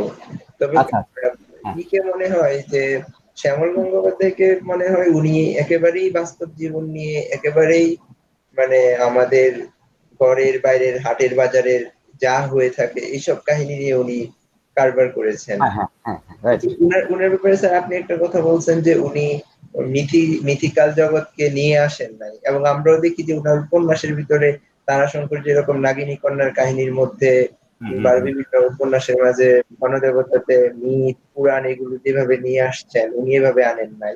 কিন্তু হ্যাঁ, রাইট। উনার উপন্যাসগুলোর নাম কেন এরকম, যেমন আমি অনেকগুলো উপন্যাস নাম নিয়েছি, এখনো পড়িনি সবগুলো, হুম। যেমন অগস্ত্য যাত্রা, অর্জুনের অজ্ঞাতবাস, গোলকধাম, তারপর হচ্ছে কন্দর্প দর্পণ, কুবেরের বিষয় আসলে তো আছেই। মানে সব নামগুলো মিথিক্যাল কেন? আহ, নাম তিনি নিতে পারেন। কুবের, কুবের স্বয়ং তো একটা মিথিক্যাল নাম। কুবের, কুবের কি স্বয়ং মিথিক্যাল নাম না? সেটা তো মিথিক্যাল নাম দিয়ে তিনি কি কি করলেন? তিনি তিনি কোথাও মিথ আছে? নাই। এটাই মানে শ্যামল তো ওটাই। আর শ্যামল আসলে মানে ওই মিথটা আসলে কি, মানে মিথের মধ্যে যে সংস্কৃতি ভারতবর্ষে পরিচিত হয়ে আছে আমাদের কাছে, সেই পরিচিত শব্দগুলোকে তো বিদায় করতে পারবো না। পরিচিত শব্দ থেকে তো আমাদের রেহাই নাই। আমরা তো চাইলেই যুধিষ্ঠির কি ধর্মপুত্র যুধিষ্ঠির কথাটা বাদ দিতে পারি না। যদি কাউকে ওরকম দেখি তাহলে তো আমরা ধর্মপুত্র যুধিষ্ঠিরই বলি, তাই না? আমরা এখানে ভারতবর্ষে কানু বিনে গীত নাই, তাই না? তো কানু বিনে যদি গীত না থাকে, পুরো পুরো উত্তর ভারতবর্ষে, বাংলা থেকে শুরু করে উত্তর ভারতবর্ষ, উত্তরাখণ্ড, যাই কি বললে কেন, সমস্তটাতে কানু বিনে গীত নাই। তো কেন নাই? তো কানু তো ইয়ে নয়, বাস্তব চরিত্র নয়। তাহলে কানুকে দিয়ে এত কাহিনী কেন? মানে বিষয়টা ওটাই যে আসলে বাস্তব জীবনটাকে প্রকাশ করতে গেলে এখন বাস্তব ঢুকে গেছে ওর মধ্যে। অনেকেই প্রশ্ন করেছে যে এই যে শব্দগত ব্যাপার নিয়ে, যে শ্যামলের যে শ্যামলের শব্দ এরকম ইংরেজি শব্দ ব্যবহার করে, বিভিন্ন অযথাই বিদেশি শব্দ ব্যবহার করেন, তো এইটা কেন? আমি ওই জন্য বলছি, এগুলো তো জীবনের ভেতরে আছে, লুকিয়ে আছে, ঢুকে ঢুকে আছে। কানু, আমাদের কানু বিনে আমাদের গীত নাই, তো কানু তো ঢুকবে জীবনে। তো কানু তো মিথিক্যাল চরিত্র, কানু তো হচ্ছে তোমার আহ, বাস্তব না, বা সেই অর্থে বাস্তব হলেও নয়, আমাদের কাছ থেকে অনেক দূরবর্তী। যে অর্থে আমরা জীবনযাপন করি সেই অর্থে বাস্তব নয়। এটাই বলতে চাচ্ছি আর কি। ঠিক আছে। স্যার আরেকটা কথা ছিল স্যার, সেটা হচ্ছে যে আমরা বলি উনি শ্যামল গঙ্গোপাধ্যায় হচ্ছেন আমাদের বাস্তব জীবনের ভাষা নিয়ে শব্দ নিয়ে কথা বলেছেন। সেটা বললে তো ওনাকে একটা অঞ্চলের মাঝে সীমাবদ্ধ করে দিতে হবে, কারণ আমাদের পূর্ববঙ্গের মানুষ কথার মধ্যে এত ইংরেজি শব্দ ব্যবহার করে না যতটা কলকাতার মানুষ করে কিংবা জলপাইগুড়ির মানুষ করে। হুম। আমরা কিন্তু এতটা করি না। তাহলে এই জিনিসটা কি পুরো বাংলাকে একটু আমার করতে কাছে পারে? আমার কাছে মনে হয় না যে এই এই ভাষার কারণে সাহিত্য মানে একজনের কাছ থেকে আরেকজন অপরিচিত হয়ে যাবে। বরং আমি মনে করি যে বৈপরীত্য, বৈচিত্র্য, এবং হচ্ছে যে আহ, যে মানে বাংলা ভাষার যদি নতুন শব্দ যোগ হয়ে যায়, যে কোনো অঞ্চলে হোক, যেখানেই চর্চা হোক না কেন, সেটাই বাংলা ভাষার সম্পদ। যেমন আজকে যদি ইংরেজি ভাষার দিকে তাকাই, আমরা কিন্তু একটা জিনিস খেয়াল করি যে ইংরেজি চর্চা হয় খোদ ইন্ডিয়ায়, ইন্ডিয়ানরা ইন্ডিয়ান ইংলিশ নামই দিয়েছে, ইউরোপিয়ানরা যে ইন্ডিয়ান ইংলিশ। এবং এখান থেকে অনেক শব্দ কিন্তু প্রবেশ করেছে, যারা ইংল্যান্ডে বসে ভারতে বসে নভেল লিখেছেন তাদের কিন্তু অনেকের ইংরেজি শব্দ ঢুকে গেছে এবং ভারতীয় শব্দ ঢুকে গেছে, যারা যারা তোমার দ্বীপে দ্বীপ দ্বীপান্তরে বসে চর্চা হয় ইংরেজি ভাষা, শুধু অস্ট্রেলিয়া কানাডা বা ইংল্যান্ড আমেরিকায় না। তো এই এই যে জিনিসটা হচ্ছে, এর ফলে কিন্তু ইংরেজি ভাষাই খোঁজ সমৃদ্ধ হয়েছে। হ্যাঁ, যার ফলে বাংলা ভাষা সাহিত্যে যদি অন্য একটা অঞ্চল থেকে যদি সাহিত্য শব্দ এবং তার জীবন কাঠামো ঢুকে যায়, এই ক্ষেত্রে আমাদের বাধা দেওয়ার কোনো কারণ নাই। হ্যাঁ, যার যার বিশ্বাস নিয়ে যদি দাঁড়িয়ে যান, ধরা যাক এখানে বিভিন্ন সম্প্রদায়ের লেখক আছেন, তো বিভিন্ন সম্প্রদায়ের লেখকরাই যদি বিভিন্নভাবে লেখেন তাতে কোনো অসুবিধা হওয়ার কথা না, আমি কোনো অসুবিধা দেখি না। হ্যাঁ, আমার জায়গা থেকে আমি কোনো অসুবিধা দেখি না, এবং এটাই মনে হয় সবাই বলতে চান এই কথাটাই, যে শব্দ নিয়ে যখন প্রসঙ্গ তুললে তখন একটা জিনিস, যে শ্যামল সাহিত্যে কিন্তু একটা জীবন, শ্যামল কিন্তু পছন্দ করতেন দূরবর্তী জীবনটাই। এই যে কলকাতার যে জীবনটার কথা আমরা বলছি, কলকাতার জীবনটা শ্যামলের কাছে খুব প্রিয়, ঠিক আছে, কিন্তু একই সঙ্গে একটা কথা আছে যে শ্যামল সাহিত্যে বাদা জীবন, বাদা বাদা মানে হলো যে সুন্দরবন, সুন্দরবনকে বাদা অঞ্চল বলা হয়। এই সুন্দরবনের যে জীবন, এটা কিন্তু শ্যামলের কাছে অনেক প্রিয়, এবং এবং প্রায় তিনি চলে গেছেন। আমরা একটা জিনিস, যে মহানগরের সুখ স্বাচ্ছন্দ্য এবং ভোগবিলাস ত্যাগ করে, যেমন কিছু মানুষ সুন্দরবনের গা ঘেঁষাতে জনপদ আছে সেখানে গিয়ে তোমার অনেকে যায়, অনেকেই এরকম ভ্রমণ করেছে। যে সেদিনও একজন লেখক, পশ্চিমবঙ্গের লেখক, কি নাম ওনার, নামটা ভুলে গেলাম, দেশ পাবলিশিং থেকে তার প্রকাশিত হয়েছিল সাক্ষাৎকার, একটা ইয়ে আর কি। তো ওখানে দেখেছিলাম যে উনি এই সুন্দরবন অঞ্চলে আসছিলেন, এবং সেখানকার এই যে আইলা যে হয়েছিল, আইলা হওয়ার পরে এখানকার জীবন এবং সংস্কৃতি পাল্টে যায়, এবং সেখানে বহু নারী এখান থেকে চলে যায় ঢাকা শহরে, এবং ওখানে যারা থাকে, এবং একটু পরে দেখা গেল যে আইলা হওয়ার পরে কি হলো জানো, সুন্দরবনে যে বহু লোক, মানে বড় লোকরা ওই সুন্দরবনের অঞ্চলটা বেড়াতে গেল, এবং সবার তো আর সৎ উদ্দেশ্য থাকে না। তো তখন ওখানকার যে নারী আছে তারা দেহ ব্যবসায় লিপ্ত হলো, কেউ কেউ, এবং অনেক কটেজ গড়ে উঠলো, এটা সেটা নানান কিছু গড়ে উঠলো, এবং সেখানে এই যে ওখানকার স্থানীয় যে মানুষরা যারা বিধ্বস্ত হয়েছিল মানে আইলার ফলে, তারা পেশা হিসেবে অনেক নারী এই অনেক পরিবার এই যে দেহ ব্যবসা যেটাকে বলে, সেটা ওই কলেজগুলো ব্যবসা গড়ে উঠছিল, এবং এখনো সেগুলো চলছে এবং চলে। এবং এটার মধ্যে একটা ভিন্নতা, একটা ভিন্ন, বা দেখো ভিন্ন একটা বাস্তবের কাছে আমাদেরকে নিয়ে গেছে। এবং ওই উপন্যাসটা নিয়ে আমি একটা পোস্ট দিয়েছিলাম, তোমরা, আমি দেবো আবার, আমার খুঁজে পেলে আমি আবার তোমাদেরকে ওই পেজে আমি আবার দিয়ে দেবো। আমি কিন্তু এর আগে ইয়ে দিয়েছিলাম, একটা শ্যামলের জীবনের উপর একটা সাক্ষাৎ ইয়ে দিয়েছিলাম, তোমরা দেখেছিলে শ্যামলের ইয়ের উপরে, তোমাকে দেখেছিলে সেটা, আমি জানি না দেখেছিলে কিনা, ইয়েতে দিয়েছিলাম আমাদের যে ক্লাস টুডে দিয়েছিলাম। এটা হলো যে ওই শ্যামলের যে আত্মজীবনী রয়েছে, সেই জীবন রহস্য, সেই জীবন রহস্যের উপরে, জীবন রহস্য নামে আত্মজীবনী, সেই আত্মজীবনের উপরে একটা 6-7 মিনিট একটা ভিডিও দিয়েছিলাম, সেটা তোমরা দেখে নিতে, হ্যাঁ সেটা তোমরা দেখে নিতে পারো। তো যাই হোক, যেটা বলছিলাম, ওই যে আইলার ফলে যে বিধ্বংসটা এলো, সেটা হচ্ছে নতুন একটা বাস্তবতার কাছে নিয়ে গেল। এটা একটা প্রসঙ্গ থেকে প্রসঙ্গান্তরে চলে গেলাম। তো ভারতের একজন কথাশিল্পী, তিনি এভাবেই একটা উপন্যাস নিয়ে লিখেছিলেন ওই আইলার পরবর্তী যে সুন্দরবনীয় জীবনের বাস্তবতা, ওগুলো নিয়ে। তো শ্যামলে কিন্তু সেই যে জীবনটা, বাধা জীবন, এটাকে তাকে কিন্তু বারবার টেনেছে অন্য কারণে, যে টেনেছে এই কারণে যে তিনি আসলে এই কলকাতার বাস্তবতার বাইরেও অন্য একটা বাস্তবতা তিনি দেখার চেষ্টা করছিলেন। এবং একটা কথা শ্যামল সম্পর্কে বলা যায়, শ্যামল কিন্তু বিশ্বাস করতেন যে সুন্দরবনের সত্য বুঝেছিল ইংরেজরা। কেন বুঝেছিল? যে এখানে সম্পদের স্বর্ণখনি আছে, এবং পাহাড় তোমার মুনাফার যোগানদার হচ্ছে এই সুন্দরবন। এবং এই যে যেহেতু ওখানে সম্পদ আছে, সম্পদ তৈরি হয়, সম্পদ উৎপাদন হয়, আমি তো বলেছি যে সম্পদের ব্যাপারে শ্যামলের খুব আগ্রহ ছিল, এবং এই সম্পদকে নিয়ে তিনি সারা জীবন কাজ করেছেন অনেক। তো সম্পদ এবং প্রেম, এইসব এই দুটো বিষয় বিশেষ করে তার জীবনে অনেকখানি প্রভাবান্বিত বিষয়। তো এই যে ওখানে কিন্তু ওই ধরনের যে বিষয়গুলো, এবং জঙ্গল হাসিল করা, তারপর সুন্দরবনে আবাদ করা, যেমন তিনি চলে যান সুন্দরবনের দ্বীপে, কিন্তু ইয়েতে চলে যান, যে মেদন মল্ল তিনি চলে গেলেন, যে চরাঞ্চলে চলে গেলেন, সুন্দরবনের নদীর উপরে ভেসে ওঠা চর, তো সেখানে কিন্তু তিনি চলে গিয়েছিলেন আমরা জানি, এবং কুবের চলে গিয়েছিল। তো এই যে আগ্রহটা, মানে কি, শ্যামলের তার দুটো জিনিস হলো, একটা কলকাতা ক্যালকেশিয়ান যে সংস্কৃতি, সেটা, তার সঙ্গে তার দূরবর্তী আর একটা সংস্কৃতি, যেটা হলো যে সুন্দরবনের জীবন। এই দুটো শ্যামল কিন্তু খুব গতায়াত করেছিল এই দুটোর মধ্যে, যার ফলে কিন্তু আমরা দেখি যে লেখকের ব্যক্তিগত আগ্রহ, ব্যক্তিগত আকাঙ্ক্ষা, এবং লেখকের জানাশোনার পরিধি বলি, বা লেখকের আগ্রহের জায়গায় বলি না কেন, সবচেয়ে সোজা কথা, সেখানে কিন্তু লেখক সেই জায়গা নিয়ে দার্শনিকতায় মগ্ন হয়ে ওঠেন। সেই জায়গা নিয়ে কিন্তু লেখক কিন্তু তোমার সেই দার্শনিকতা মেতে ওঠেন, এবং শ্যামল জীবনেও আমার মনে হয় যে সেই প্রসঙ্গগুলো এসছে তার লেখার মধ্যে। এবং তিনি রচনা করেছেন আবাদ, এই ধরনের রচনা। হ্যাঁ, যাই হোক, তো আমার মনে হয় যে তোমার প্রশ্নটার কিছুটা সমাধান আমরা করতে পেরেছি। এবার শব্দ সম্পর্কে, হ্যাঁ, শব্দ সম্পর্কে যে কথাটা বললে সেটা নিয়ে বলবো। শব্দ এবং ভাষা নিয়ে যেহেতু প্রসঙ্গটা এসছে, ফলে শব্দ এবং ভাষার কাছে আমি চলে যেতে চাই একটু। জি স্যার। যাবো না? আচ্ছা, সেটা হলো যে শ্যামল, সময় কতক্ষণ আছে? সময় কিন্তু আমাদের হাতে খুব বেশি নাই। আচ্ছা, আমরা তো সময় বাড়িয়ে দিয়েছি। যাই হোক, তো এই শব্দ সম্পর্কে এবং ভাষা সম্পর্কে শ্যামল সম্পর্কে আমার অবজারভেশন আছে অনেকগুলো।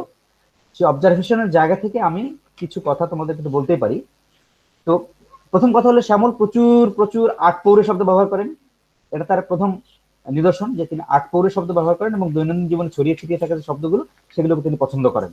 এখন সেই ছড়িয়ে ছিটিয়ে থাকা শব্দগুলোর মধ্যে এখন লোকাল হোক, আঞ্চলিক হোক, চাই তোমার ইংরেজি হোক বা উপনিবেশের রেখে যাওয়া শব্দ হোক, আহ, যাবতীয় সমস্ত কিছুই, এটা তো তার শব্দগত, ভাষার শব্দগত জায়গা থেকে তিনি প্রয়োগ করেছেন। তারপরে ইংরেজি শব্দ তিনি অনায়াসে প্রয়োগ করতে পারেন। টার্ড, love machine, Kuber the vagabond, Kuber the dream merchant. হ্যাঁ, তারপরে সেপারেট, ডিস্টারবেন্স, আমি একটু লিখে রেখেছি পড়ে পড়ে। Magician, simple, artist. তারপরে যেমন কুবেরকে বলে যে প্রযোজ, তোর এভরি রাইট আছে, তোর এভরি রাইট আছে আর্টিস্ট হিসেবে নিজেকে প্রতিষ্ঠিত করবার। মানে কি? মানে হলো যে ওই প্রত্যেকটা জায়গাতে ইংরেজি শব্দ। তারপর হচ্ছে যে মা আমাদের ইন্টারনাল স্টোকার। ইন্টারনাল স্টোকার মানে হচ্ছে ভেতর থেকে যিনি জ্বালানি দেন তিনি। তো এখানে ইন্টারনাল স্টোকার। তারপর হচ্ছে যিনি অনবরত ফুয়েল যুগিয়ে চলছেন, মায়ের কথা বলছেন, এই ফুয়েল। তারপরে আশ্রয় অর্থে শেড ব্যবহার করছেন। তারপরে আহ অগুরুত্বপূর্ণ অর্থে ইনসিগনিফিক্যান্ট এই শব্দগুলো ব্যবহার করছেন। তো তারপরে বিদেশি শব্দ ব্যবহার করছেন, হরফ। হ্যাঁ, অনায়াসী তিনি আরবি ফার্সি শব্দ যেটা আসে তার নজরে বা জীবনযাপনের মধ্যে থেকে তিনি অনায়াসে ব্যবহার করছেন। এই ক্ষেত্রে তার কোনো রকমের কোনো কুসংস্কার শব্দ সম্পর্কে নাই। হ্যাঁ, এটা আমরা দেখি। আমি তো শব্দ সম্পর্কে বলি কি, যে বঙ্কিমচন্দ্র এবং শরৎচন্দ্র বুঝেছিলেন এই কথাটা। সব শব্দ যে আটকানো যাবে না, শব্দের স্রোত যে আটকানো উচিত নয়, কিন্তু শেষ পর্যন্ত রক্ষা হয়নি কেন জানো? সেটা হচ্ছে যে সমকাল। কারণ ওই সময় কালটাই ছিল আসলে খুবই সংকীর্ণ এবং হলো যে অনেকটা সাম্প্রদায়িক এবং অনেকখানি বলবো সাম্প্রদায়িক, এখনো এখনো মানুষ সাম্প্রদায়িক। তো যাই হোক, তারপরেও বলতে চাই যে সেই সময় একটা যে মানে মানে সম্প্রদায়কে কেন্দ্র করে এক ধরনের ভারতবর্ষ যেমন তৈরি হয়েছে আসলে ধর্মের একটা থেকে, জায়গা থেকে ভাগ হয়েছে ধর্মের জায়গা থেকে। ফলে এই এই এই জিনিসগুলো আমরা যদি ব্যাখ্যা করতে চাই, তাহলে আমাদের কাছে এই বিষয়টা আসে যে আসলে সম্প্রদায় ব্যাপারটা তখন আরো রাষ্ট্রীয়ভাবে আরো বেশি পরিমাণে ছিল, মানে এটা পালন করা হতো। কিন্তু শ্যামলের যুগটা তা নয়। শ্যামল অনায়াসে সবকিছু ব্যবহার করেছেন। শ্যামল অনায়াসে সব ধরনের শব্দ ব্যবহার করেছেন এবং শ্যামল যে জীবন ব্যবহার করতে চেয়েছেন সেই জীবন অনুযায়ী তিনি তার শব্দ ভান্ডারকে তিনি চালিয়ে দিয়েছেন। এটা গেল তার শব্দ সম্পর্কে। তার বাক্য সম্পর্কে যদি আসি, আমি বলবো শ্যামলের বাক্য অসাধারণ। শ্যামল মানে নানা ধরনের বাক্য রচনা করতে পারেন। শ্যামল প্রয়োজন অনুযায়ী ছোট বাক্য হোক, প্রয়োজন অনুযায়ী বড় বাক্য, প্রয়োজন অনুযায়ী বাক্যের মধ্যে দার্শনিকতা, হ্যাঁ, এবং সেই দার্শনিকতাগুলো খুব গভীর শব্দ দিয়ে যে আনতে হবে, শ্যামল তা করেন না। খুব সহজ স্বাভাবিক জীবনের ভিতর দিয়ে, স্বতঃস্ফূর্ত জীবনের ভিতর দিয়ে তিনি সেই যে শব্দের যে প্রবাহমানতা সেটা তিনি ঢুকিয়ে দেন বা প্রবেশ করে দেন। এটা শ্যামল সম্পর্কে সত্য। এবং তার শ্যামলের গদ্য সম্পর্কে তার মেয়ে জামাই সমীর রায়চৌধুরী, সমীর রায় সম্ভবত ললিতা চট্টোপাধ্যায়ের তার বড় মেয়ের জামাই। আমরা ভুল হলেও হতে পারে, মানে এটা প্যাচ লেগে যায়, বড় ছোট, যাই হোক, মানে তার মেয়ে জামাই সমীরা চৌধুরী তিনি কিন্তু শ্যামলের সাহিত্যের গদ্য বিবেক বা গদ্য সম্পর্কে দারুণ অনেকগুলো কথা বলেছেন। তো সেগুলো নয়, আমি তার কথা বলবো, আমার নিজের কথা বলবো। হ্যাঁ, তো তার আবিষ্কার এবং আমার আবিষ্কারকে মিলিয়ে আমি তোমাদেরকে একটু ব্যাখ্যা করছি সেই গদ্যের জায়গাগুলো গুলো। সেটা হলো, আমরা কিন্তু এই গদ্য পড়ার পরে আমরা কিন্তু ইয়েতে যাব, আমরা যদি আর একটা ক্লাস করার সুযোগ পাই, সেটা কবে হবে জানি না। মানে ম্যাজিক রিয়েলিজম, যেটা যে শ্যামলের সাহিত্যে এই কবির বিষয় আসনের মধ্যে অনেকে ম্যাজিক রিয়েলিটি দেখতে চান, মানে বিশেষ করে ছোট্ট একটা জায়গায়। তো যেহেতু জায়গাটা পরিসরটা খুব ছোট, একটা ক্লাস নেওয়ার মতো নয়, তো এই পরিসরটাকে আমি একটু যদি আজকে সময় পাই আজকে ব্যাখ্যা করে শেষ করে দিতে চাই, আর যদি না পাই তাহলে সেক্ষেত্রে হয়তো আরেকদিন আমরা আরো অন্যান্য বিষয়ের সঙ্গে ওই বিষয়টা আলোচনা করতে পারি। তো যাই হোক, আজকে যে গদ্য সম্পর্কে যে কথাটা, যে আমি কিছু বাক্য আমি তুলে রেখেছি, যেমন শ্যামল বিভিন্ন চরিত্রের সঙ্গে বিভিন্ন চরিত্র যখন কথা বলে তখন চমৎকারভাবে তিনি সেই চরিত্রগুলোর ডায়ালগগুলোকে তিনি পেশ করেন, এবং সেই পেশ করার মধ্যে কোথাও মানে বিষয়গুলো এরকম যে শ্যামলের যে এবং তিনি যখন বর্ণনা দেন, হ্যাঁ কয়েকটা জিনিস যে তিনি যখন বর্ণনা দেন তখন কেমন, তিনি যখন চরিত্রের মুখে কথা দেন তখন কেমন, যখন দার্শনিকতা হয়ে আসে তখন জিনিসগুলো কেমন। আবার অনবরত শ্যামল তার এই কবির বিশ্বাসের মধ্যে অনেকগুলো মানে প্রবাদ বাক্য যাকে বলে প্রবাদ প্রবচন আহ, তুলে এনেছেন, তুলে ধরেছেন তিনি, এবং সেগুলো জীবন থেকে, জীবনের গভীর থেকে উঠে আসা। এবং শ্যামল যেটা করে না, আমার বাক্য সম্পর্কে আসি, যে শ্যামল বাক্যের ক্ষেত্রে ছোট ছোট বাক্য যেটা বললাম এবং প্রচুর ড্যাশ ব্যবহার করেন, এটা আমরা দেখছি। প্রচুর যখন বড় বাক্য তিনি তৈরি করেন, বাক্যগুলো যেটা হয় যে আমরা বাংলা সাহিত্যে অন্যান্য লেখা যেটা দেখেছিলাম যে বাক্যগুলো অনেক বড় হলে যোগাযোগ হারিয়ে ফেলে, কিন্তু শ্যামলের মধ্যে তা ঘটে নাই। কেন ঘটে নাই? তার পেছনে প্রধান কারণ হচ্ছে তিনি ড্যাশ ব্যবহার করেন, প্রচুর ড্যাশ ব্যবহার করেছেন, বড় বড় ড্যাশ, বড় ড্যাশগুলো দিয়ে সেন্টেন্সকে যুক্ত করেছেন, এবং মনে হয়েছে যে প্রত্যেকটা সেন্টেন্স আলাদা আলাদা, কিন্তু তিনি ড্যাশগুলো দিয়ে বড় সেন্টেন্স করে তুলছেন, যে কারণে যোগাযোগের যে পাঠকের যে যোগাযোগ এটার কমতি ঘটে না। এটা আমার কাছে মনে হয়েছে এই জিনিসটা। আরেকটা হলো যে তিনি পাঠের গতি কখনো থামাতে চান না। যেখানে রয়েছে পাঠের গতি, তারপর গতির যে হ্রাস থাকে সে হ্রাসটাকে যেখানে টেনে ধরা দরকার সেখানে তিনি টেনে ধরতে সক্ষম। আবার পাঠক যে এগোতে চায়, ধরা যাক আমরা যেমন গল্প বলি থেমে থেমে, তিনিও ওই থামার ভঙ্গিতে কিন্তু তার বাক্যটা বয়ন করে চলেন, এবং বয়ন করে চলেন বলে থেমে থেমে, কোথাও ধীরে, কোথাও থমকে থমকে, কোথাও যে যে মানে পদের, বিশেষ করে বিশ্ববিভীষণ সর্বনাম অব্যয় ক্রিয়া পদের ব্যবহারের যে ধরন এবং তার মর্যাদা, সে অনুযায়ী তিনি কিন্তু ওই জ্যোতি চিহ্ন বা সেগুলো রচনা করেন। হ্যাঁ, এবং এতে যেটা মনে হয় যে সমস্ত বাস্তব সমাজটা তিনি লক্ষ্য করছেন,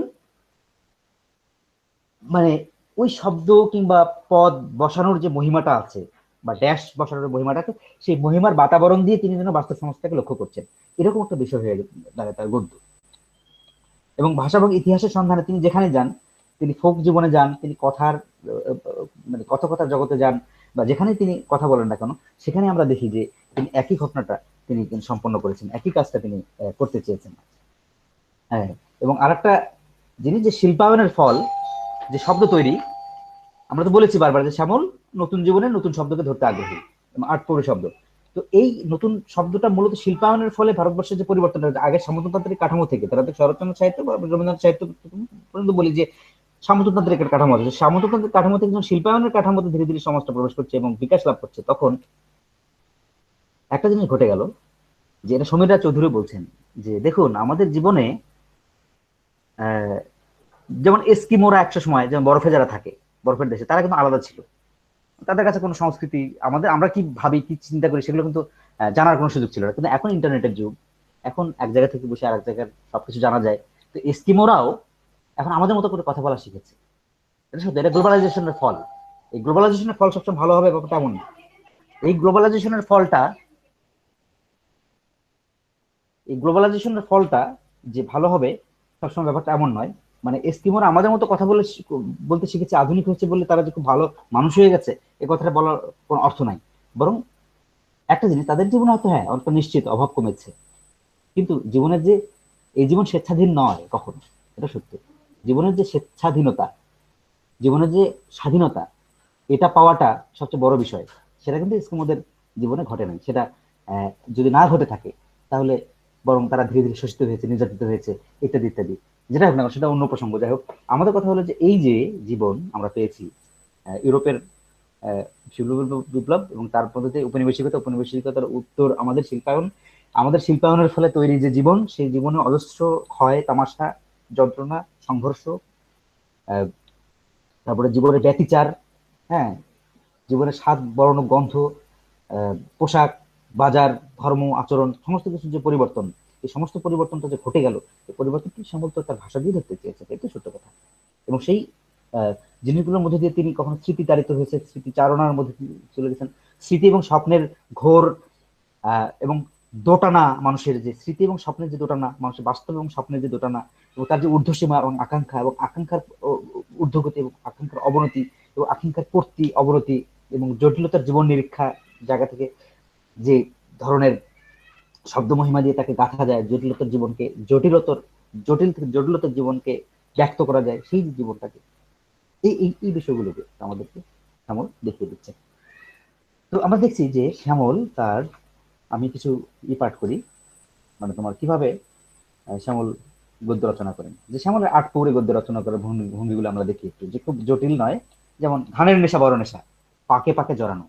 এখানে একটা বাক্য হলে হতো, শ্যামল তো দুটো বাক্য তৈরি করছেন, যে ধানের নেশা বড় নেশা দাড়ি পাকে পাকে পাকে পাকে জড়ানো, মানে দুটো বাক্য দিয়ে তিনি আসলে কি করতে চান, তিনি আসলে আমাদের যোগাযোগটা রক্ষা করতে চান। আমার কাছে যেটা মনে হয়েছে যে দুটো বাক্য না করলে এই বাক্যটা, যে ধানের নেশা বড় নেশা, এটা একটা জিনিস, এটা একটা দর্শন, আর সেটাই পাকে পাকে জড়ানো এটা আর একটা জিনিস। এই দুটো জিনিসকে আমাদের তিনি সামনে নিয়ে আসেন এই ধরনের কথাবার্তা বলে। তারপরে যেমন কুবের সম্পর্কে তিনি অদ্ভুত অদ্ভুত সব দর্শন তিনি তুলে ধরেন। যেমন কুবেরের মাথার ভেতর নোটের পাহাড় ডাই হয়ে উঠেছিল। এখন এই ডাই শব্দটা ব্যবহার করছেন আট পৌরের শব্দ, আমাদের ডাই মানে হচ্ছে স্তূপ হয়ে উঠেছিল আর কি।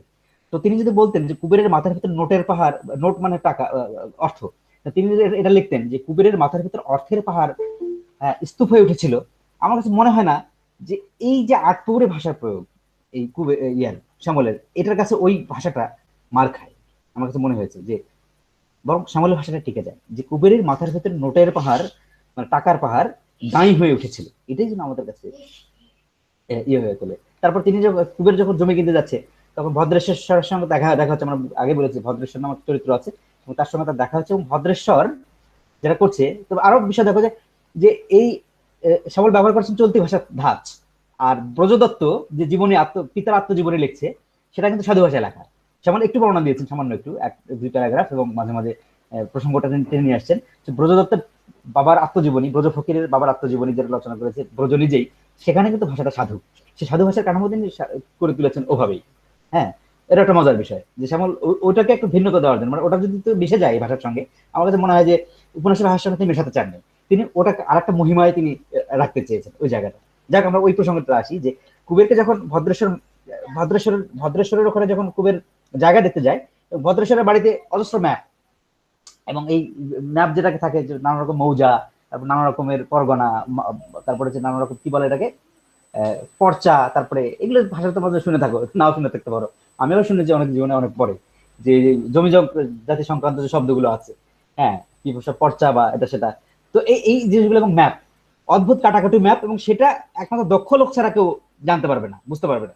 তো ভদ্রেশ্বরের বাড়িতে এরকম ম্যাপ আছে, এবং কাটাকুটি করা ম্যাপ, অদ্ভুত সব ম্যাপ, এবং এই কথাটাকে তিনি কিভাবে প্রকাশ করবেন, দেখো শ্যামল কি সুন্দর করে প্রকাশ করছেন, যে সারা পৃথিবীটা কালি করে খাতায় হিসাবপত্র তোলা সারা, মানে সারা পৃথিবীটা কালি করে খাতায় হিসেবপত্র তোলা সারা, মানে হচ্ছে যে ভদ্রেশ্বরের ম্যাপ সম্পর্কে বলছেন, বা খাতা হিসেবপত্র তোলা হয়েছে ধরো এরকম। তো সারা পৃথিবীটা কালি করে মানে কি, মানে এটা বোঝা যাচ্ছে যে শ্যামল খুব সাধারণ ভাষার মহিমা প্রকাশ করছে, কিন্তু কথার ভিতরে কিন্তু যে এই যে গভীরতা, যে ভদ্রেশ্বরের ম্যাপ নিয়ে এর চেয়ে বড় কথা আর বলা যায় না, যে সারা পৃথিবীটা কালি করে খাতায় হিসেবপত্র করে তোলা।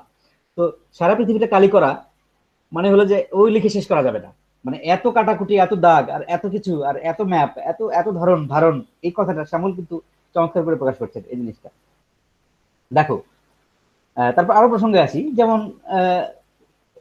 লেখকের নিজস্ব দর্শন কুবেরের মধ্যে দিয়ে ফুটে ওঠে, যে মাটি সব দেয়, একটা তিনি বড় ড্যাশ দিচ্ছেন, জলই সব দেয়, মাঝখানে একটা ড্যাশ, আমরা ড্যাশ না দিয়ে কমাও দিতে পারতাম, শ্যামল কমাও দিতে পারতাম, কিন্তু শ্যামলের অভ্যাস হচ্ছে একটা ড্যাশ দেওয়া, যে মাটি সব দেয়, জলই সব দেয়। আমরা এই বাক্যবন্ধের মধ্যে কিন্তু খুঁজে পাচ্ছি যে কিভাবে উৎপাদনের সংস্কৃতি, যেটা নিয়ে আগে আলোচনা করেছে প্রথম ক্লাসে, আর করতে চাই না সেটা। তারপরে কুবের চরিত্র সম্পর্কে আরো তিনি বলছেন যে কুবের এবং ওই যে ব্রজ ব্রজ এক সময় যখন কুবেরের বউ বুলুর সঙ্গে সাহেব মিত্তির একটা সম্পর্ক তৈরি হয়, তখন কিন্তু ব্রজ কিন্তু এই বিষয়টা ভালো চোখে দেখে নাই, যদিও ব্রজের স্ত্রী আভাই রয়েছে যে কুবেরের অধীন। তারপরে কিন্তু ব্রজ চরিত্রটা আমরা বলেছি যে খুব সীমাহীন একটা দারুণ একটা চরিত্র, যেটা আসলে আমি আগেও আলোচনা করেছি, তো সেটা নিয়ে আর বলবো না। তো এই যে ব্রজ ব্রজ তখন যেটা করে, যে সাহেব মিত্তিরকে কিছু কথা বলে, যে দেখো সাহেব, মানে কুবের কিন্তু খুবই একটা মানে নিষ্পাপ, মানে খুব ব্রজের কাছে যেটা নিষ্পাপ, এবং সে খুব যেটাকে বলে যে খুব, যে কুবেরের যে জীবন সংগ্রামটা কষ্টকর, সেটা ব্রজ জানে, সে সেটা সম্পর্কে, এবং সেটা সে ব্যক্ত করছে সাহেবের কাছে। ব্যক্ত করার উদ্দেশ্য হচ্ছে তুমি কিন্তু ওর কোনো অন্যায় কাজে লিপ্ত হয়ে না, বা ওর প্রতি কোনো অন্যায় করো না, ইত্যাদি ইত্যাদি। তো সেই সাহেব ব্যক্তির যখন ব্রজর কাছে শোনে এই কথা, তখন কিন্তু আবার সে প্রশ্ন করে, মানে সে মানে ইয়ের ভিতরে সাহেব মিত্রের কাছে কি ভাবান্তর হয় সেটা কিন্তু শ্যামল শ্যামল সাহেব মিত্রের মনস্তত্ত্বটাকে গড়ে তুলছেন এভাবে যে এই ডায়লগটার মধ্যে, যে সাহেবের কাছে কুবের এখন একটি দূরের পাহাড়। অর্থাৎ যে কুবেরকে সাহেব জানতো, সাহেব মিত্র জানতো, সেই সাহেব এখন তার কাছে একটি দূরের পাহাড়। খুব সহজ, দেখো খুব সহজ দার্শনিকতার মধ্যে, খুব সহজ স্বাভাবিক শব্দ প্রয়োগের মধ্যে দিয়ে এটা আরো কঠিন করে তোলা যেত, কিন্তু লেখক তা করেন নাই শ্যামল। যে সাহেবের কাছে কুবের এখন একটি দূরের পাহাড়, এইটার প্রয়োগের মধ্যে দিয়ে তিনি সাহেবের যে মনস্তত্ত্বটা, মনের মধ্যে ভেসে আসা যে কল্পনা বা কুবের চরিত্র সম্পর্কে যে সাহেব মিত্রের মনোভাব কিংবা তার যে আগের রিডিং এবং আগের মনোভাব এবং এই সময় এই মুহূর্তে ব্রজের কাছে শোনার পরে যে মনস্তত্ত্বের বদল, এই সমস্যাটা কিন্তু আমাদের কাছে কিন্তু স্পষ্ট হয়ে আসে এই জিনিসটা। এবং আরেকটা জিনিস দেখো, এরপরে যাই যে আভা এবং ব্রজ সম্পর্কে কিছু কথা, যে এবং কুবের এবং বুলু সম্পর্কেও কিছু কথা, সেটা আমরা আসবো। এবং আমরা দেখে নেই যে কুবের আভা এবং ব্রজ যখন সম্পর্কে জানি যে কুবের এবং আভার ব্রজ মানে ব্রজের স্ত্রী আভার সঙ্গে ব্রজের সম্পর্কটা হচ্ছে খুবই আলগা। এবং হচ্ছে যে এখানে আমরা দেখি যে ব্রজ সম্পূর্ণরূপে বোহেমিয়ান এবং সে আসলে এই বৈবাহিক সম্পর্ক সম্পর্কে এগুলো তার কাছে মিছেই তাকে বিয়ে করে নিয়ে এসছে। তার আরো একটা বউ আছে সরস্বতী নামে, তাকে আরেক জায়গায় রেখে দিয়ে এসছে, তাকে অন্য একটা বাড়িতে। এবং এখানে ব্রজ এই আভাকে নিয়ে আছে এবং আভাকে আবার কাজে লাগিয়ে সে অর্থ উপার্জন করতে চায়। নানা রকমের ব্রজ জীবন তো নানা রকমের শয়তানিতে পূর্ণ, সেটা আমরা জানি। এবং সেই শয়তানের ভিতর দিয়েও ভেসে আসে এমন একটা হৃদয় যে ব্রজকে আমরা আমরা ভালো না বেশি পারি না। তো সেই ব্রজ এবং আভার সঙ্গে যখন ঠোকাঠুকি হয়, অনেক ঝগড়াঝাটি হয়, কথা হয় এবং হচ্ছে যে অনেক কিছু, তখন কিন্তু একটা দারুণ জীবন দর্শন কিন্তু লেখকের মধ্যে দিয়ে লেখক কিন্তু আমাদের শ্যামল আমাদের সামনে এনে হাজির করেন একটা ডায়ালগের মধ্যে দিয়ে। যে ব্রজ আভা সম্পর্কে বলে যে সংসারে লোভের ঘড়িটা ফুটো হলে জানা যায় সময় জলের চেয়ে অস্থির। অদ্ভুত, যে সংসারের লোভের ঘড়িটা ফুটো হলে জানা যায় সময় জলের চেয়ে অস্থির। আমার কাছে খুব দারুণ লেগেছে, মানে এই এত সুন্দর প্রবচন তৈরি করা, শ্যামল যেন প্রবচনের বাবা, মানে প্রবচন তৈরি করে দিচ্ছেন যে সংসারে লোভের ঘটিটা যদি ফুটো হয় তাহলে জানা যাবে যে ফুটো দিয়ে যেমন জল পড়ে খুব দ্রুতই নিঃশেষ হয়ে যাবে সেই জলটা। হ্যাঁ, তিনি বলছেন যে সময় জলের চেয়ে অস্থির, অর্থাৎ সময় তো পরিবর্তনশীল, যে ওই জল আর কতক্ষণে খালি হবে, তার চেয়ে সময় অস্থির। অর্থাৎ এই যে জীবনের পরিবর্তন, অর্থাৎ আভা এবং ব্রজর যে সম্পর্ক, তাদের যে সম্পর্কের এই যে বর্তমান অবনতি, আভা যে ব্রজকে বিশ্বাস করে না, হ্যাঁ আভাকে যে ব্রজ নিয়ে এসছে তাকে প্রতারণা করে, আভা যে তারপর আভা যে চলে যায় কবিরের সঙ্গে, এই সমস্তটাই মধ্য দিয়ে যে এক এক ভিন্ন অবয়ব গড়ে তুলেছেন শ্যামল, সেই কথাটা কিন্তু এর মধ্যে দিয়ে আমরা কিন্তু জেনে ফেলতে পারি। মানে আমার কাছে তো মনে হয় যে এই কথাটা বা এরকম কথা তো অনেক অজস্র আছে, মানে অন্তত 20টা ডায়লগ খুঁজে পাওয়া যাবে শ্যামলের, যে অন্তত বলছি আর কি, যে যার মধ্যে যে শ্যামলের প্রত্যেক এক উপন্যাস সম্পর্কে ওই প্রত্যেকটা লাইন বা প্রত্যেকটা বাক্য প্রতিনিধিত্বশীল বাক্য হয়ে উঠতে পারে। এর মানে এই কথাটা, সংসারের লোভের ঘড়িটা ফুটে হলে জানা যায় সময় জলের চেয়ে অস্থির। এটা তো ব্যাখ্যা বিশ্লেষণ করা যেতে পারে অনেক রকমের, যে সে এটা কুবেরের জীবন দিয়ে ব্যাখ্যা করা যেতে পারে, শ্যামলের ব্যক্তিগত জীবন দিয়ে ব্যাখ্যা করতে পারে, ব্রজের জীবন দিয়ে ব্যাখ্যা করা যেতে পারে, এই উপন্যাস জড়িত যে চরিত্র সমস্তটা, সাহেব মিত্রের চরিত্র সমস্তটা দিয়ে কিন্তু ব্যাখ্যা করা যেতে পারে, তাতে কোনো অসুবিধা নেই। যার ফলে একটা কথাই হয়ে ওঠে একটা দর্শন।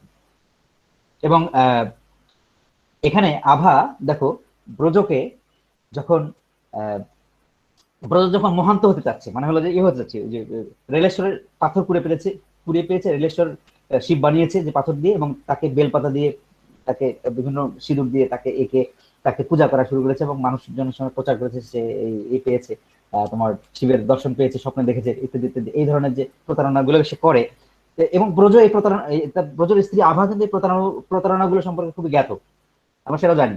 এবং সে একসময় এসে বলছে যে মানে একটা ঘটনা ঘটলো যে ওই পাথরটাকে আদর করতে করতেই যেন মানে ব্রজের ভিতরে এক ধরনের পরিবর্তন ঘটলো। মানে ঘটনাটা এরকম যে আমরা যেমন নার্সিং করতে করতে একটা জিনিসের প্রতি ভালোবাসা তৈরি হয়, অর্থাৎ যেটা জিনিসটাকে পছন্দ করতাম না সেই জিনিসটাকে আমরা পছন্দ করে ফেলি, এরকম ব্যাপার থাকে। তো এই ধরনের জিনিস তো আভা বুঝতে পেরেছে যে ও এই পাথরটাকে তো কুড়িয়ে এনেছে ঠিক আছে, কিন্তু পাথরটাকে ধীরে ধীরে ওই সাজিয়ে গুছিয়ে ওটাকে পূজা করে বেলপাতা দিয়ে করে মানুষের সামনে প্রচার করে অমুক তমুক করে তার প্রতি একটা আগ্রহ বা আকাঙ্ক্ষাটা তৈরি করে দিয়েছে। এবং সে এবার এবার ব্রজের মুখ থেকে কিছু ঋষি বাক্য, কিছু ঋষির মতো কথা, কিছু আধিভৌতিক বাক্য, মানে যেটা ঋষিরা সাধারণত বলে থাকে, এই ধরনের কথাবার্তা বলা শুরু করেছে ব্রজ। তো এই অবস্থাটাকে আবহাওয়া ব্যঙ্গ করছে যে শোনো, ব্যাঙ্গাচির লেজ খসলে ব্যাং হয়, মহান তো হয় না, বুঝলে? এই কথাটার প্রতি আমরা সাংঘাতিক এক এক মোচড়, জীবন সম্পর্কে পরিহাস খুঁজে পাই, যে আভা কথার মধ্যে দিয়ে যে ব্যাঙাচির লেজ খসলে ব্যাঙ হতে পারে, ব্যাঙাচির লেজ খসে ব্যাঙ হয়, কিন্তু তুমি যে মহান্ত প্রজ সম্পর্কে সে জানে যে তুমি যে লোক, তোমাকে তো আমি চিনি, তোমার ওই চরিত্র বদল কোনোদিন হবে না, এবং মনে রেখো যে ব্যাঙাচির লেজ খসলে ব্যাঙ হয়, কিন্তু মহান্ত হয় না, বুঝলে? তো ব্রজ তারপরে দেখি যে কিছুক্ষণ পরে গিয়ে ব্রজ নিজের উপলব্ধি হচ্ছে, এবং যে জিনিসটা যে যে জীবন জিনিসটা আসলে ভাঙানো যায় না, এটা ব্রজর কণ্ঠে লেখক বলছেন। জীবন জিনিসটা একবারই ভাঙানো যায়, হ্যাঁ, এবং বারবার ভাঙাতে গেলে সেটা খুচরো আন্ডিলে পরিণত হয়। জীবন জিনিসটা কিন্তু একবারই ভাঙানো যায়, অর্থাৎ আহ, এই যে বলে না একটা কথা যে জীবন दोबारा नहीं आएंगे বা नहीं नहीं आएगा, হ্যাঁ, তো মানে এক জীবন दोबारा नहीं आएगा, মানে এক কথার কি চমৎকার করে ব্রজের কণ্ঠে লেখক কিন্তু খুব সাদা মাটা করে ভাষা যে জীবন জিনিসটা একবারই ভাঙানো যায়, আর বারবার ভাঙাতে গেলে সেটা খুচরো আন্ডিলে পরিণত হয়, খুচরোতে পরিণত হয়, কখনো পাইকারি থাকে না। এটা কি স্যার মানে পয়সার সাথে তুলনা করেছেন উনি একেবারে? হ্যাঁ হ্যাঁ হ্যাঁ, যে জীবন জিনিসটা একবারই ভাঙানো যায়, মানে টাকার সঙ্গে টাকার মতো করে ভাঙানো যায়, কিন্তু বারবার ভাঙাতে গেলে খুচরোতে পরিণত হয়, আর খুচরোর কোনো মূল্য নেই, এত খুচরো হয় যে খুচরোর কোনো মূল্য থাকে না। তো এই যে জিনিসটা, এগুলো তো আমরা একটা জিনিস বুঝতে পারি যে যে আসলে শ্যামল জীবনের গভীর থেকেই শব্দগুলো তুলে নিয়ে আসেন, ভাষাটা তুলে নিয়ে আসেন, এবং তার দর্শন, জীবন দর্শনের ভিতর থেকে তিনি এই দার্শনিকতা তুলে আসেন। এই দার্শনিকতা কোনো দর্শনের জাত গভীরতা নয়, বা শাস্ত্রীয় দর্শনের গভীরতা নয়, অথবা ভাষার কাঠামোকে জটিল করে মানে বঙ্কিমীয় করে সেটাকে ওইভাবে প্রকাশ করতে হবে, সেটা তিনি আপত্তি, তার কাছে আপত্তি, প্রচন্ড আপত্তি শ্যামলের কাছে, তিনি ওইভাবে গড়ে দিতে চান না। আমরা আরো দেখি, আরো কিছু বর্ণনা আমরা দেই যে কুবের এবং বুলুর সম্পর্ক নিয়ে, যে কুবের এবং বুলুর সম্পর্কটা আমরা জানি সেটা আলগা, এবং কুবের আমরা তো জানি যে বিশ্বাস করে না যে এই ধরনের সম্পর্ক। আমরা এর আগে দেখেছি কুবের প্রেম করেছে বিয়ের আগে ইরার সঙ্গে, এবং সে ইরার যে প্রেমিক বিভূতিকে সে বাড়িতে নিয়ে এসছে, এবং তার সঙ্গে তার যে, যদি পড়া থাকে তোমাদের উপন্যাসটা তাহলে দেখবে যে তার সঙ্গে তার যে রসিকতা, এবং তার পূর্ব প্রেমিকের সঙ্গে, এটা সাধারণত মানে হয় না, কিন্তু এই কুবের কিন্তু সেটা করে, রসিকতা করে ওই ছেলেটাকে। আর বুলুকে দেখা যায় যে ঘরে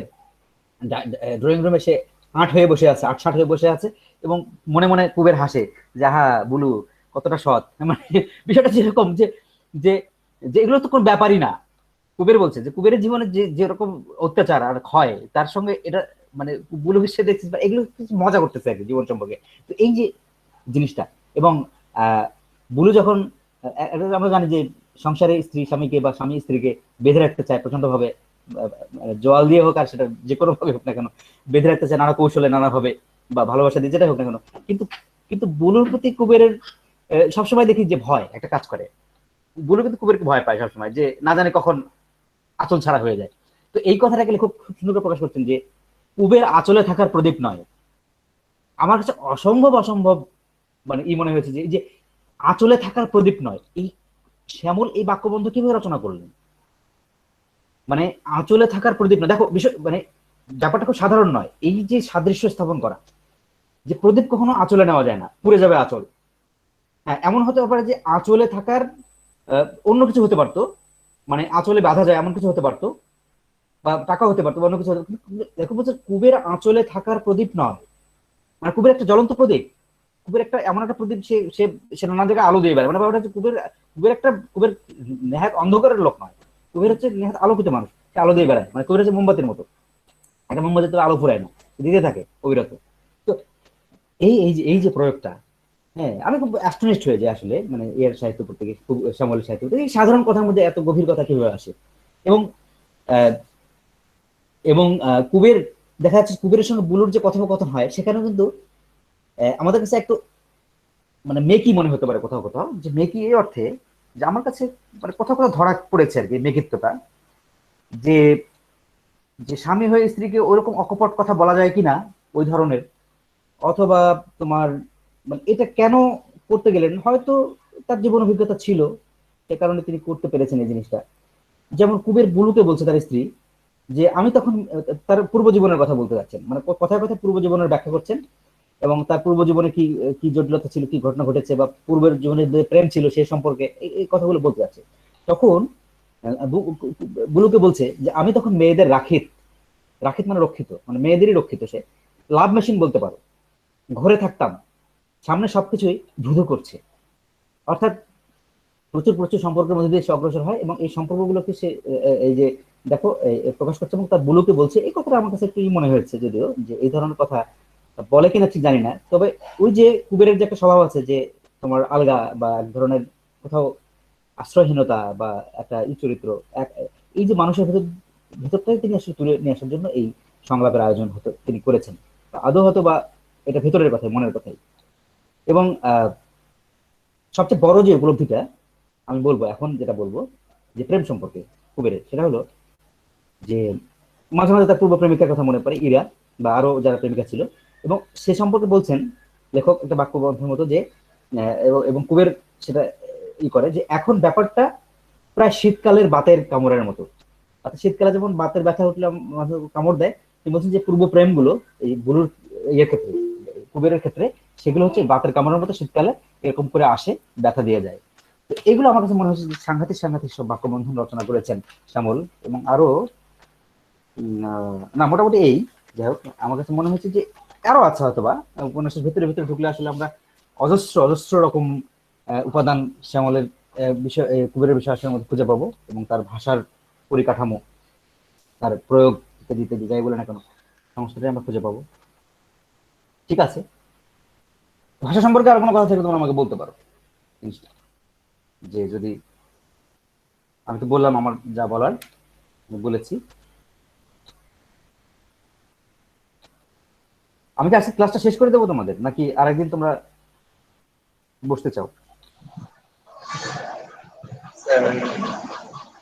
ভাষা সম্বন্ধে স্যার তারপরেও আসলে আমি শেষ কথা খুঁজে পাই না সাহিত্যের ক্ষেত্রে।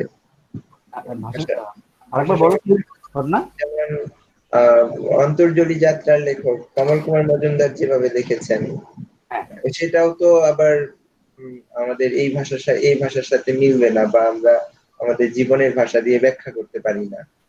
না না, সেটা পারবো না। শেষ কথা আসলে সাহিত্যের ভাষা কেমন হবে এটা কিভাবে নির্ধারণ করি আমরা আসলে? এটা লেখক নির্ধারণ করবেন নিজেই, লেখক যা বলবেন তাই, আমাদের কিছু করার নাই আমি মনে করি। আর আমাদের আমাদের একটা করণীয় যে লেখকের সঙ্গে সম্পৃক্ত হয়ে যাওয়া, লেখকের সঙ্গে একাকার হয়ে যাওয়া। যদি যেতে পারি তো সেটাই উত্তম, মানে সেটাই, সেখানে আমরা করি, নিজেদেরকে সমর্পণ করি, অথবা করতে ভালোবাসি বা আমাদের ভালো লাগা হয়ে ওঠে। আর যদি লেখক না পারেন তাহলে যোগাযোগবিহীন হয়ে যায়, এটাই। এর চেয়ে বড় সত্য তার কিছু নাই। কমল কুমার সম্পর্কে যে কথাটা বললে, যে কমল কুমারের ভাষা নিয়ে আমার কিছু অবজারভেশন আছে, সেটা হলো যে কমল কুমার সম্পর্কেও আছে, যে কমল কুমার কিন্তু 10 বছর ধরে 10টা বছর কিন্তু লেখেন নাই। সত্যজিৎ রায় যখন সিনেমা তৈরি করার চেষ্টা করলেন, তখনই আমরা একে দেখি যে আমরা জানি যে ইয়ারও করার ইচ্ছা ছিল খুব, মানে তোমার কমল কুমারেরও। যখন তিনি দেখলেন যে এই জায়গাটাতে তিনি প্রতিষ্ঠা, এবং রেনোয়া, আমরা জানি যে ফরাসি চলচ্চিত্রকার রেনোয়া তার বাড়িতে এসেছেন, তার সঙ্গে ঘুরে বেরিয়েছেন, দ্য রিভার সিনেমা করতে চেয়েছেন, রিভার সিনেমা করার জন্য তিনি এসেছিলেন, এবং শ্যামল মতো লোক, সরি, কমলের মতো লোক, কমল কুমারের মতো লোক ওই রেনোয়াকে, ফরাসি রেনোয়াকে পর্যন্ত ডিকটেশন দিয়েছেন যে দেখুন, সিনেমা করতে আসেন ভালো কথা, গঙ্গার পাড়ের কথা লিখবেন, কিন্তু ছাতা মাথায় যাওয়া চলবে না, রোদ নিতে হবে মাথায়। সেটা কথা কমল বাবু বলছেন, মাথায় রোদ নিতে হবে। আর ওই ওই ওই তোমার বটগাছের ছায়ার নিচে একটু জিরিয়ে নিতে হবে, এইটুকুই। মানে হচ্ছে যে তুমি এখানে সিনেমা করতে আসবে, এদেশে জল মাটি হাওয়া গায়ে লাগাবে না, তা কিন্তু হবে না। দেখো, কমল কিন্তু খুব, মানে জীবনের ক্ষেত্রে বোঝার ক্ষেত্রে কিন্তু কোনো তফাৎ নাই। একটা আমি বলতে চাই যে শ্যামলের যে জীবনগুলো যে মাটির সঙ্গে হয়ে ওঠো, কমলের কিন্তু, মানে কমল কুমারের সঙ্গে তফাৎ হচ্ছে না, কিন্তু জীবন ধারণে কিন্তু আমার প্রকাশটা শৈলীতে হতে পারে, প্রকাশটা ভাষায় হতে পারে। আর আরেকটা কথা যেটা শুরু করছিলাম, যে যে ওই মানে যখন এত বড় তিনি চলচ্চিত্রের বোদ্ধা কমল কুমার, যখন চলচ্চিত্র করতে পারলেন না, যখন দেখলেন যে তার বন্ধুরা তার সামনে প্রতিষ্ঠিত হয়ে যাচ্ছে, ইয়ার মতো লোক, তোমার সত্যজিতের মতো লোক বা ঋত্বিকের মতো লোক, তখন তিনি আসলে খুব হয়েছিলেন, বিমর্ষ হয়েছিলেন। এবং 10টা বছর, বিশ্বাস করো বা না করো, 10 বছর শ্যামল কমল কুমার মজুমদার কিছু লেখেন না। এটা আমার সাম্প্রতিক পাওয়া তথ্য আর কি, যে 10টা বছর তিনি লেখেন নাই। কি করেছেন তিনি, এখন প্রশ্ন করতে পারো আমাকে, যে 10টা বছর কমল কুমার যা করলেন তা হলো এই, যে 10 বছর তিনি অজস্র পড়াশোনা করলেন, অজস্র অজস্র, কি না পড়লেন। ফরাসি সাহিত্য যদি বলে লুকিয়ে লুকিয়ে ফরাসি সাহিত্য খাটের নিচে বসে বসে পড়েছেন। হ্যাঁ, তার ঘাড়ে গলায় বিদেশি সাহিত্য থাকতো, বিভিন্ন দেশের সাহিত্য, বিভিন্ন দেশে কি হচ্ছে সারা পৃথিবীতে, কোথায় কোন সাহিত্য আন্দোলন, চলচ্চিত্রের কথা বা বিশেষ করে শিল্প আন্দোলন হচ্ছে, পৃথিবী কোথায় গেল, শুধু বাংলা সাহিত্য না, সে সম্পর্কে তার যে বিশাল জানাশোনা এবং নজর এবং সমস্ত শিল্পকে খুঁড়ে খুঁড়ে দেখার যে আগ্রহ, এটা কমলের তৈরি হয়েছে পড়াশোনার ফল।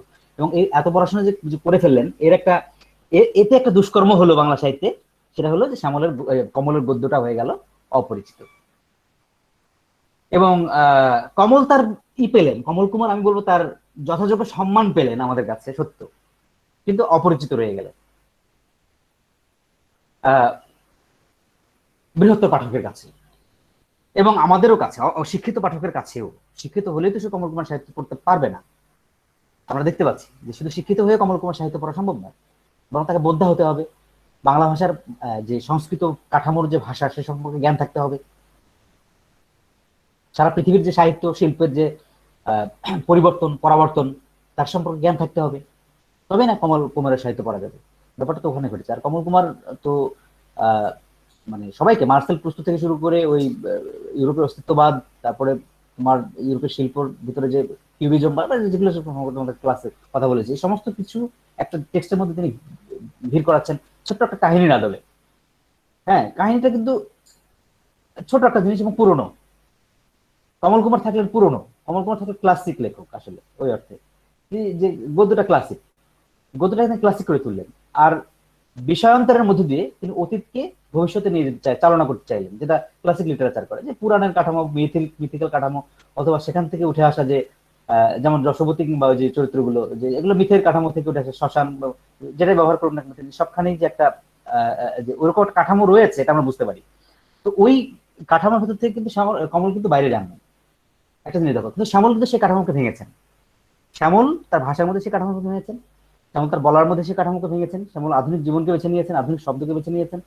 শ্যামল যে উচ্ছন্নে যাওয়া যে জীবন, বিপন্ন হয়ে যাওয়া জীবন, সেটাকে বেছে নিয়েছেন। সব থেকে বড় করে তুলেছেন এই বিপন্ন হয়ে ক্ষয়িত তামাশাপূর্ণ যে জীবন, তামাশা নিতান্ত জীবনটা যে তামাশার, এই তামাশা করে তোলে মানুষ। আসলে যতটা বড়, ততটা বড় আসলে হতে পারতো, সে আসলে সেটা বড় হতে পারে না। তার কারণ হচ্ছে তার জীবনের নিরন্তর ভণ্ডামি এবং তামাশা। এই যে জিনিসগুলো, এগুলোকে শ্যামল পলে পলে যে উপলব্ধি করেছেন, ঘুরে ফিরে দেখে শুনে, তার সমাজটাকে ভালো করে দেখে বুঝে। আমরা আগে বলেছি শ্যামলের কে বুঝতে হলে শ্যামলের প্রবন্ধ পড়তে হবে, সত্যি কথা। এবং সে কারণে তোমাদের একটা ক্লাসে আমি প্রায় 15-20 মিনিট শ্যামল প্রবন্ধ নিয়ে কথা বলেছি, যে যে শ্যামল কি বলতে চাচ্ছেন আসলে। শ্যামল যারা বলতে চান শ্যামলের সাহিত্যে সমাজ রাজনীতি নাই, শ্যামল তো সমাজ রাজনীতি করার জন্য উপন্যাস রচনা করতে চান না। শ্যামল চেয়েছেন সমাজের কথাটা চরিত্রের ভিতর দিয়ে কিভাবে আসে, একটা মানুষের বোধের ভিতর দিয়ে কিভাবে ঢোকে, এবং বোধের ভিতর দিয়ে কিভাবে সঞ্চিত হয় এবং সঞ্চারিত হয় এবং দার্শনিকতা হয়ে উগড়ে আসে। এবং সেই দার্শনিকতা নিশ্চয় শাস্ত্রীয় দর্শন নয়, সেটা এখন তো জীবনেরই দর্শন। সেটা তো শ্যামলের সাহিত্যে আমরা পাই। এই কথাটাই বলবার জন্য। ঠিক আছে নাইম, কমল কুমার সম্পর্কে যা জি বললাম, স্যার, জি স্যার। কমল সম্পর্কে আর কি অবজারভেশন আছে, মানে আর কি হতে পারে? স্যার, আমার মানে এটাই স্যার মানে মনে হয় যে জীবনের সম্বন্ধে যে বোধ, সেটা আসলে অখণ্ড, কিন্তু ওই শৈলী প্রকাশের ক্ষেত্রে শৈলীটা ভিন্ন। হ্যাঁ, সেটা ঠিক, সেগুলির ক্ষেত্রে প্রকাশটা হয়নি। আচ্ছা, আমরা কি আরেকটা ক্লাস তাহলে করবো, মানে ইয়ার বিশেষ করে তোমার ইয়ার ক্ষেত্রে শ্যামলের সাহিত্যে যে ইয়ার ওই যে ম্যাজিক রিয়েলিটি, সেটা অবশ্য অল্পতে শেষ হয়ে যাবে। আপনি কি আজকে শেষ করে দিতে পারলে ভালো হতো, আমার আরেকটা ক্লাস শুরু হবে অন্যদের সঙ্গে, তো তখন সময় দিতে পারছি না। স্যার, আপনার ইচ্ছা স্যার, আজকেও করতে পারেন বা পরেও করতে আজকে পারেন। তো কমে গেছে, 15 জন মাত্র আছে। তো আচ্ছা আমি দেখি আরেকটা দিন সময় দিয়ে আমি ওই ম্যাজিক রিয়েলিটি নিয়ে এবং শ্যামলের সাহিত্যে এই যে কবির বিষয় আসলে কেন ম্যাজিক রিয়েলিটি অনেকে বলেছেন, সেটা নিয়ে আরো যদি প্রসঙ্গ তোমাদের থাকে এই উপন্যাসটা নিয়ে, কোনো আরো কোনো কথাবার্তা কিংবা আরো কোনো বিষয় আমি খুঁজে পাই, তো সেগুলো নিয়ে আমরা একদিন কথা বলবো। স্যার। ঠিক আছে, ঠিক আছে, ভালো থাকো সবাই। স্যার, আপনি ভালো থাকবেন স্যার। হ্যাঁ। আসসালামু আলাইকুম।